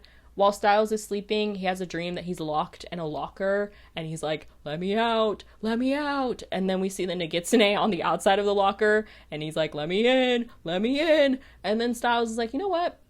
I actually like this locker. I actually think I might buy property here. It's spacious, it's roomy, it's nice. Luckily for us, Malia wakes Styles up and also tells him that they can get to the basement through the closed unit of Aiken, which it's like, why didn't you just do that in the first place? Do you know what I mean? It doesn't even show us them really getting through the closed unit because there's nothing, like, there's no issue. Whatever. I digress. We get to the basement, and Styles sees that weird kanji for self on the wall. Very strange. We also saw that, remember when we got down to the basement of Aiken in that episode where Lydia led them down there, but she didn't trust herself, etc., etc. We'll come back to that in just a second. Now, this whole episode, they have really been leaning into the whole Malia is not like the other girls, and like that's good for Styles, because at some point she's like, try to remember I'm a were-coyote that murdered her entire family. I'm actually actively trying not to remember that as I'm in small enclosed spaces with you. Like, girl, they end up reading about trepanation, the practice of trepanation, which is drilling a hole into someone's head. And then after that, they say, maybe we should make out. And then they do. You weird, buddy. You're weird. Can I speak my piece? Listen, I need you to understand that I get it, okay? The Dylan O'Brien effect of it all. I don't think that makeout in the basement of a mental health institution while one of us is actively possessed by a demon spirit from Japan is really high on my list. Like, it's really not, Your Honor. But we live, laugh, love. Like, I'm not them. I'm not her. So, after making out, Malia has the realization that that wall behind that self-kanji is actually hollow. They break into it and find a body, specifically a body wearing the same jacket that Styles has been seeing this guy wear. And in the jacket, they find a photo. Now, we don't get to figure out what's in the photo, what's going on, because they are both promptly tased by Oliver, Styles' weird roommate. Remember, I said Oliver swallowed a bug? Why, oh why did he swallow a fly? Heaven knows why, but now he's down here and he's threatening to kill Malia unless Styles lets the Nagitsune take over. Guess that's why he swallowed a fly. Unfortunately, Styles does let the Nagitsune take over in this moment because he doesn't want Malia to fucking die. And at the end of this episode, we see Malia leaving Aiken. And now, once again, they just pick and choose when it is hard to leave this place and when it is not. I don't understand. But she is leaving because in that picture that they found, she thinks that she needs to get it to Scott so that way they can figure out what the fuck's going on, etc., etc. There we go. All right, kids. Episode 21. We're doing this shit. The Fox and the Wolf. Now, if you were thinking to yourself, man, it's been a while since we had a Teen Wolf flashback episode. Oh, you're so clever because here we go. We get another one. The first thing that we see, this episode opens with two soldiers who are dumping bodies, Your Honor. Dumping bodies. And we see them promptly get killed by something that looks a whole lot like this Nagitsune that we've come to know. From here, we cut back to the school where Mr. Yakimura is being like threatened by Nagitsune Styles, and Nagitsune Styles makes him swallow a bug, which is really nasty. Nasty gal. If anybody knows where that's from, please let me know. The amount that I say that quote and I can't remember, I think it's from Mike's Mike, but I can't remember. Anyways, I digress. Kira, Noshiko, and Scott show up at the school. Thank God they saved Mr. Yakimura from swallowing the bug.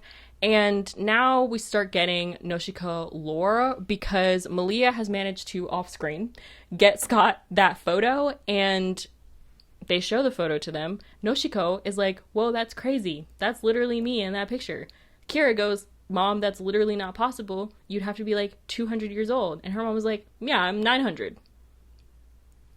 And looking good. We are back in a flashback. And now, can I speak my piece? I love when Teen Wolf uses an actress, an actor, whatever, in a flashback that is the relative in the present time of the person in the flashback we're learning about. Does that make sense? So, in the flashback, Arden Cho plays Noshiko, and I think that that's literally so fucking fun. In this flashback, Your Honor, it's World War II, okay? We are at one of the Japanese internment camps, and Noshiko is, like, stealing things off of trucks. She's in love with this, like, white man army officer that's there. I'm sorry, I'm gonna speak my piece. I don't know if I could fall in love with white man army officer at the prisoner of war camp that I'm at, that we are still feeling the repercussions of to this day, but you go off. You do you, girl. Unfortunately, at this camp, people start falling ill, and other army officers and the doctor of the camp have been selling drugs on the black market. So instead of there being enough to go around for the people that are getting fucking sick, they don't have any more medicine. This, of course, makes people go a little bit crazy. And so they're about to riot, but they're trying to, it's like teetering on the edge of being a riot. The riot begins when a lit Molotov cocktail hits the white guy that Noshiko is dating or whatever the fuck, thrown by a woman named Satomi, who we will see again later, so keep her name in the back of your head. But Noshiko realizes in this moment that she's a werewolf as well, which begs the question, how long do werewolves live? Is it like a vampire situation? Is it like they heal supernaturally so they just don't age the same way? Like, what's going on? Because, like, Derek and Peter obviously age. But I guess that it throws even more of a wrench into like, how the fuck old are they? I don't know. Whatever. None of my business. So the officers at the camp open fire on everyone that's there, which is how we get to the soldiers in the beginning of the flashback of the episode who are dumping bodies. Noshiko gets hit and she is being shipped off with her lover right next to her. And in this moment, as she's being carted away to be discarded, basically, she calls on the ancient spirits to bestow her with this spirit of rage and revenge, basically asking for the Nogitsune to come and possess her so she can enact her revenge on the camp and the people that did this to her.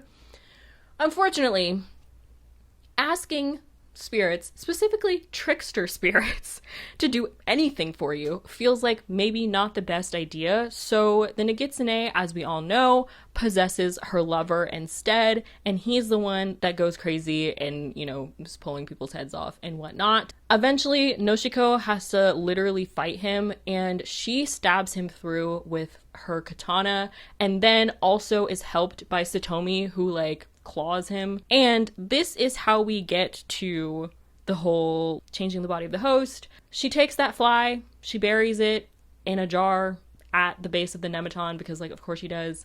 And so we're led to believe that all of the shit that happens with the Nematon in 3A is how the jar breaks, the Nogitsune escapes, blah blah blah, you get it.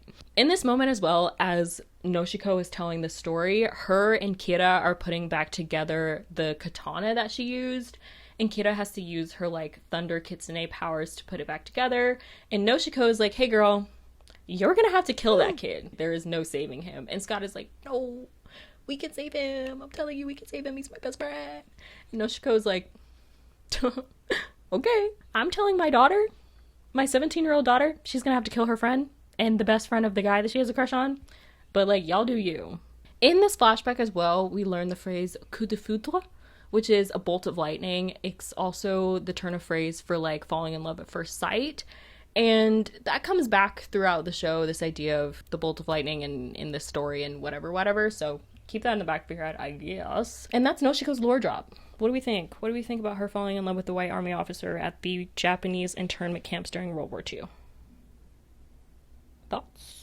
Meanwhile, to set us up for our next episode, the hot dads and Derek sync up because Sheriff realizes that not only is that MRI that Styles got like his mom's MRI, it is exactly the same, which means that Styles isn't sick, so the trickster has just been playing tricks this whole time. And so they realize they're gonna have to figure out some sort of way to out-trick the trickster, who has shown up at Derek's Brooklyn Poverty Loft, and that's where we're going in the next episode. All right, baby G's, we're almost there. Episode 22 is called Devoid. Get it? Like devoid or devoid? It's great. Anyways, so, this is the episode where we try to figure out if we can out-trick a trickster, y'all. Oh, it's not looking good.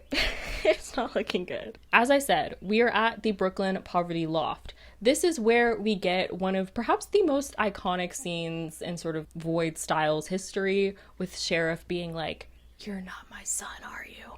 And Styles being like, nuh-uh. Him, Sheriff, and Chris start fighting. Allison's like, stop fighting. And Nogitsune is like, yeah, World Star. And they basically fight until the Oni show up to kill Void Styles, but Styles, Nogitsune, knew that these guys would come to save him, or save Styles, I guess, so he actually wanted them there so that way they could fight the Oni for him. It's real nasty. It's real nasty behavior. Meanwhile, Noshiko goes to Aiken to, like, see the burial of her lover, I guess, and while she's there, she gets confronted by the Nogitsune, who takes the last tail, so now he has control of the Oni. And can I speak my piece? I just have to say, in this moment, Kira is such an odd character. I feel like they couldn't quite pin down her vibe for the first 12 episodes that she was in the show, because why is she complaining about, oh, I can't trust my mom anymore, life is so hard, blah, blah, blah. My best friend is possessed. My best friend is possessed. You will be okay. Girl. Don't piss me off. I'm gonna pop a content warning here for bugs and gore. I personally wish that I had a content warning before this episode, so y'all already know what to do. This is where we see a series of unfortunate events, aka flies crawling, being swallowed by people, crawling into people. It's not looking good. Several of our favorite characters get bugged. Isaac, still in the hospital, remember, gets bugged, and he shows up at the Argent apartment perfectly fine and healthy. Him and Allison fuck. And when they wake up in the morning, he's handcuffed Allison to the bed, not even in a sexy way, and is going off to find Ethan and Aiden, who he's decided that he will kill today. Ethan and Aiden, meanwhile, have also been bugged, and so they're going at it, the two of them, because twin trauma or whatever the fuck. Isaac finds them, kidnaps the both of them, and then later on in the episode, like Kira and Allison, which is a link up, sync up, bad bitch meetup, show up at the school to try and keep Isaac, Ethan, and Aiden from killing each other. Derek, our good friend Derek, also gets bugged, and he goes to Chris's apartment and is gonna set him on fire because he's freaking out about his like family and such like that. And can I speak my piece? I think that I ship Derek and Chris like a little bit. Like, is that weird? Like, is it weird? Like, is it weird? Like, is it weird? Be honest with me. I'm just sharing my truth with you all, and if you don't want it, like, that's fine, but I have to share it. In the background of this episode, Sheriff is at his preliminary hearing, remember? McCall, trying to impeach him, and while he's there, he's like, fucking do whatever you're gonna do to me, I don't give a fuck. And McCall comes in and is like, let me speak on his behalf, and he stalls the impeachment, which is crazy. I don't understand. Nor do I care. Meanwhile, Lydia, queen of finding bodies, finds a body, but not dead. And also, it's Styles, ? So they take Styles back to Scott's house, and Deaton is like, if Styles, little baby not supernatural Styles, is supernaturally healing, some weird fuck shit's going on. And he gives weird Void Styles a little bit of cannabis venom to like chill him out. This is also where we get the iconic duct tape Styles. Oh, Tumblr has seen so much of you, babe. Tumblr has seen so much of duct tape Styles. Like, I know they have. This is also where we get a moment of Styles being fucking rude to Melissa, or I guess the Nagitsune being fucking rude to Melissa. And can I speak my piece? Melissa can do no wrong. I don't care. I don't care whatever happens in this show. That's mother, Your Honor. Mother. So Peter is here again for some reason, and he's once again offering to help them figure out what the fuck's going on if Lydia tells him the name of his baby, which at the end of this episode she does. He suggests that Scott and Lydia go into Styles' mind and try to figure out what's going on, or see if they can talk to him or something like that. So into Styles' fucked up mind we go. I love this scene for many a reason, Your Honor. For one, we get to see like a very psychological thriller, Alice in Wonderland type beat. Lydia and Scott land in Styles' mind, and they're strapped down in beds in Eichen House. Lydia goes, do I have to remind you that you're a werewolf? And we break out. Yippee, yippee, yippee. Unfortunately, the two of them do get separated, and while we see Lydia back in the school on that night that she gets attacked by Peter, remember that it was like sophomore, freshman year formal, we see Scott in a closet making out with Allison, because if you weren't tired of it, we had to see it again. Whatever, Your Honor, whatever.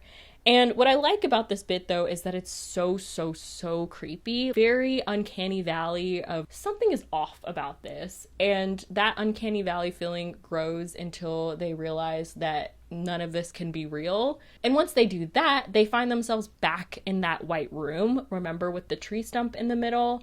And we see the Nagitsune, this version of the Nagitsune, and Styles sitting on the tree stump playing Go. Once again, whoever did the set design, kiss from me to you.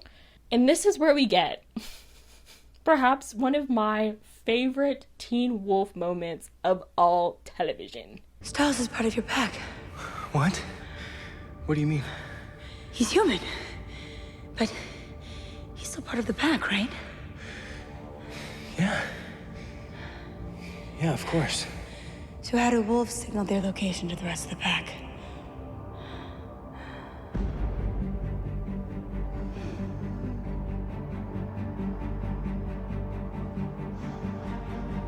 they howl.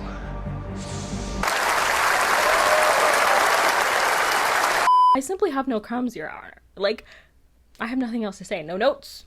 Goosebumps. So Styles hears his friends. He flips the go board.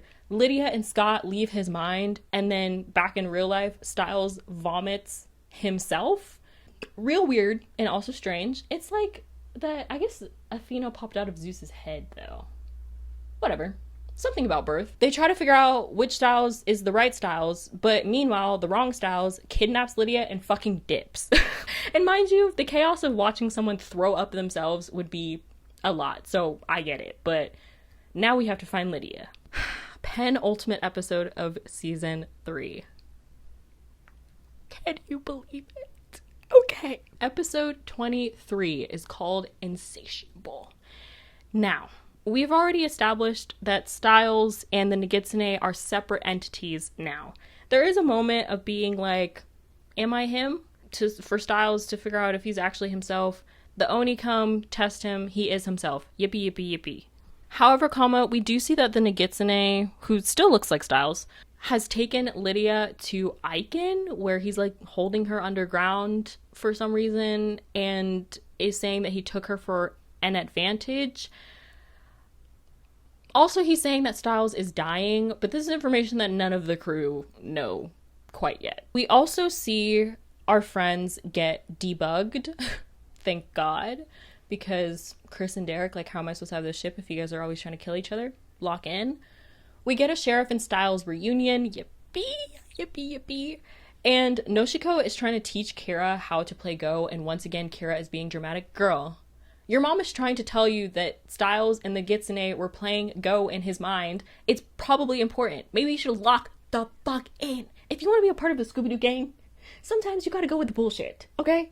Meanwhile, Ethan and Aiden get shot in the woods with wolfsbane bullets. They're fine. They are fine eventually, but just, it's worth mentioning because later on we see Derek show Chris the shotgun shells that they got shot with, and Chris goes, "It's not possible." It's not possible, babes. We'll find out in the next fucking season. We are all looking for Lydia. We are all trying to figure out what the Nogitsune is planning.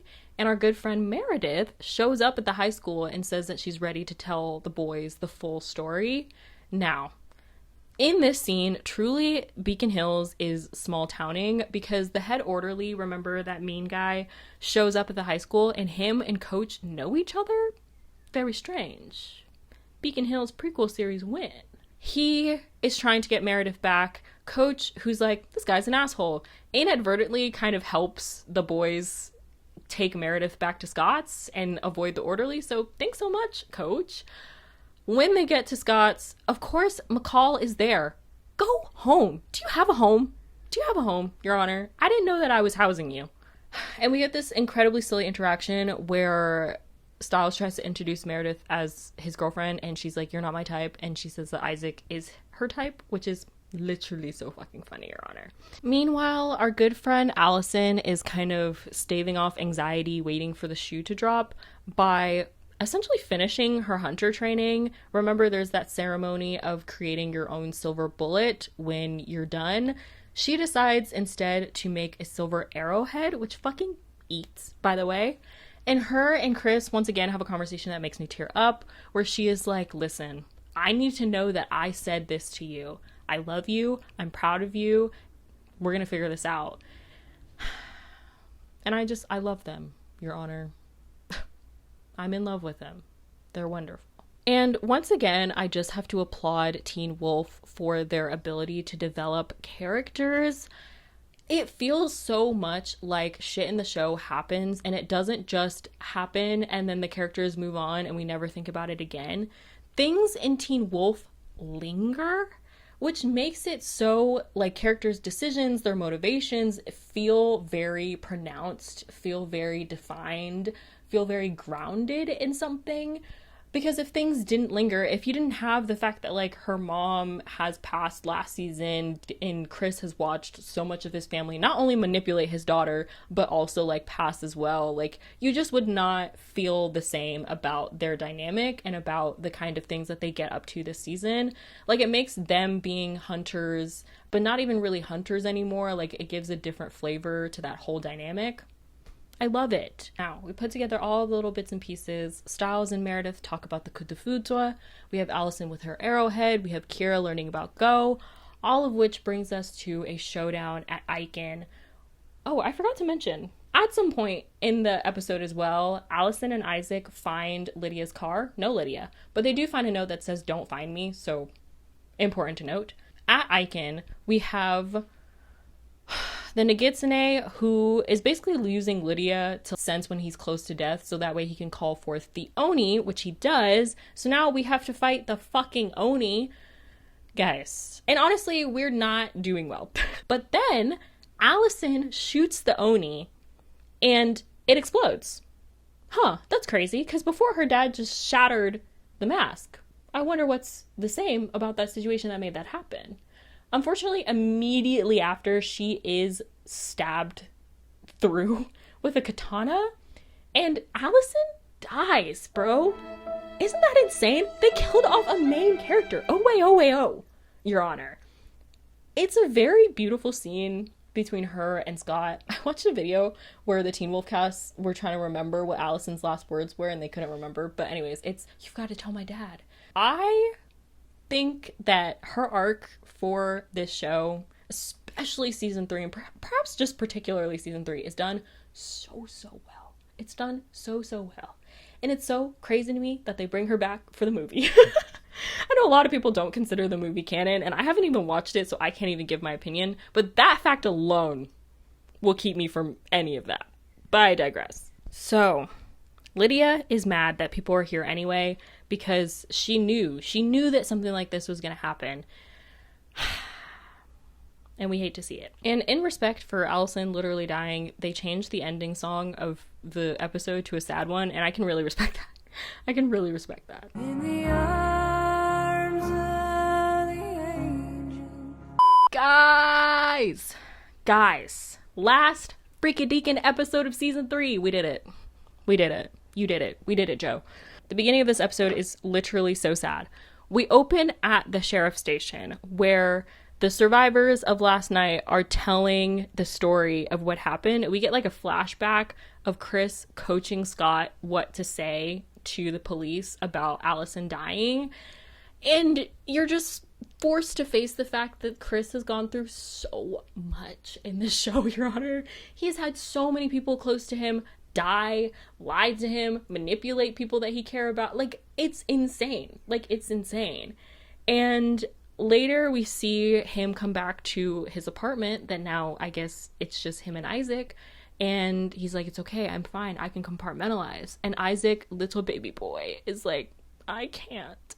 And Your Honor, me when I ship a ship and then one of the ships dies, like, you hate to see it. So Styles goes to Noshiko and Kira's house and is trying to learn more about Go and about the Nagitsune, and she tells him about this move called the Divine Move, which is basically like a Hail Mary, and it's something that seems incredibly insane when you're doing it, but then it helps you get out of what will seem like a definitive loss. Interesting. Also the title of the episode. Wonder if that'll come back later. Unfortunately for us, after killing Allison, the Nagitsune is not done being fucking ridiculous. The Oni are at the police station. The Oni are at the hospital. "Oh, I've almost captured all the territories on the board." You're fucking pissing me off, is what you're doing. Okay? This is not a game. I know you think it's a game. It's not a game. Don't do it, Hajima. Remember that box? Remember the box that Talia Hale's claws were in that Derek got from the Calaveras when he got captured by them? Remember that box? Apparently, Deaton tells them that it was made from the wood of the Nematon, and it might have the power to contain the Nagitsune. So now we just have to figure out a plan to get the Nagitsune into the fucking box. Coming up with that plan, we do have to come up with a plan in order to defeat the Oni, because if we don't defeat the Oni, then Nagitsune is basically untouchable. Remember last episode, when Allison shot the Oni and it explodes. Isaac and Chris put together that she shot the Oni with a silver arrowhead. What was different about Chris shooting the Oni with a silver bullet versus Allison shooting them with a silver arrowhead is that they think that the key to destroying it is that the silver actually has to stay in their body. So whereas a bullet will just pass straight through, the arrowhead sticks. Okay, period. We're up. Scott, Styles, Lydia, and Kira walk into a haunted garden. There is no punchline. That is simply what happens in the show. They get to the school to face down the Nagitsune. They're in this haunted garden. And can I just say, this scene is literally so 2013 middle school bullying. Why does the Nagitsune tell Styles to fucking seppuku? Are you sick? Are you sick? Ridiculous. Abhorrent behavior. It's so rude. Derek has also shown up at the school with the twins because he has fully come around on Scott's whole friendship is magic thing, and he has the Nematon box that they need to contain the Nagitsune. Of course, they're confronted by the Oni when they get there, but luckily for us, Chris is here with these silver arrowheads that they need, and guys, we might be up, minus the kids in the garden, but bouncing back to the garden, Styles, who is once again about to unalive himself for this crew, I think it's worth mentioning that this is like the millionth time that he's willing to die for these people. He realizes that the whole garden, everything that's going on, literally cannot be real. Like, it just can't be real. It feels real, it seems real, but it cannot be real. So, he pulls the divine move. He tells everyone to just push through the Oni, and they do. They're getting slashed, it's all dramatic, but then they stumble back into the school hallway. He was right. None of it was real. Here comes one of my favorite vocal stems of all time, aka Divine move. Divine move. Me? I'm 1,000 years old. You can't kill me. When I tell you, the amount that I say that is honestly ridiculous. Especially divine move. Guys, give Dylan and me my And now, believe it or not, all of the bullshit, all of the hurt, all of the terrible things that happen in this season, can you believe that it all ends by putting a fucking fly in a box? Because that's what happens. Scott, remember they learned from that Shigendo scroll that one way to exorcise a Nagitsune is to change the body of the host. Scott bites Nagitsune Styles. That, makes him cough up the fly. They put the fly in the box, and then the Nagitsune just, disappears. Dissolves into dust. And that's, we've done it. Unfortunately, in the path to getting there, Aiden does sacrifice himself to kill the last Oni, and his second to last words are essentially, "I hate ninjas," which is really, really silly goofy. But his actual death scene is very sad because he's like, Lydia never even believed I was one of the good guys anyway. Which, you weren't. And now, guys, everybody take a deep breath. We're in falling action, baby. First of all, worth it to note that the song that's playing in these scenes is My Own, which is a fucking banger. Thank you so much. Also, we see that Malia Tate, remember? She's in school, so that happened. Danny knows about werewolves, and he and Ethan break up. Ethan leaves town. Isaac and Chris also leave town, which feels so appropriate.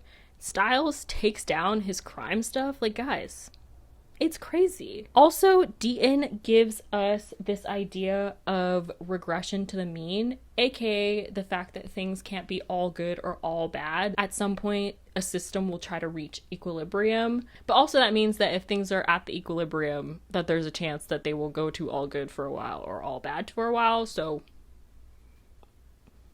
take it as you will. And at the very end of this episode, we see that Derek is chatting with Styles about a dream that he's had, because apparently Styles is the expert in this now, and he's telling him about how he was cornered in his apartment and attacked by the Calaveras and da-da-da-da-da, and he's like, Styles, I'm just not sure if I'm awake, how do you know if you're in a dream? And Styles is like, count your fingers, you have too many fingers in dreams.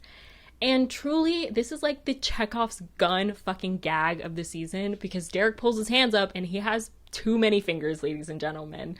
So he's dreaming that he's talking to Styles. So when he is awake, we realize that he has actually been attacked. Was he attacked by the Calaveras? Well, yes and no. But who is actually there who takes out the Calaveras and takes Derek? None other than Kate fucking Argent, Your Honor. Can I actually drop my mic? Me watching as it went down to make sure I didn't break it. Isn't that so crazy? Isn't that so crazy? And that's the end of the season. Guys, good Lord in heaven who has guided my steps. I feel crazy. That is season 3. I think that I am probably going to have to separate this in 2 separate videos, but let's talk about season 3 for now. I am not the biggest season 3 lover. It's probably in my top, like, 3 seasons of Teen Wolf. And as I've said before, truly, the majesty that is season 5 would not exist without season 3. So I'm always grateful for our predecessors. Wow, right? Like, what a season. I am floored, I feel like, every time that I watch it, because I'm just like, I cannot believe that a show like this was on the air, first of all. Second of all, an MTV show. That's insane. I do feel like, compared to season 3, season 4 feels like a little bit of a lull, but it also sets up very important things to get to season 5, as we all know. Perfect. So important nonetheless. Guys, thank you for bearing with me for this entire video. As I said, I am just going straight into recording season 4, but I do think that I'm going to break these up. So stay tuned. Hopefully they'll be up like back, like boom boom, right next sequentially, but at least so that way you have a little bit of a break. You're not sitting watching like a 4-hour long video, although I would appreciate if you guys did anyway. I'm just gonna save you that stress in the first place. Let me know your favorite season 3 moments. Let me know your favorite new characters. Let me know how you feel about some of the relationships and stuff that develop in the season. I just want to know all your thoughts.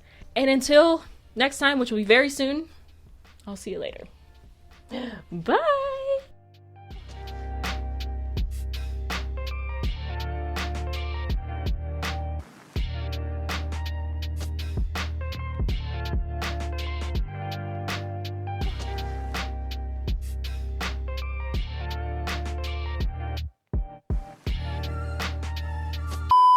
I promise it won't be ephemeral.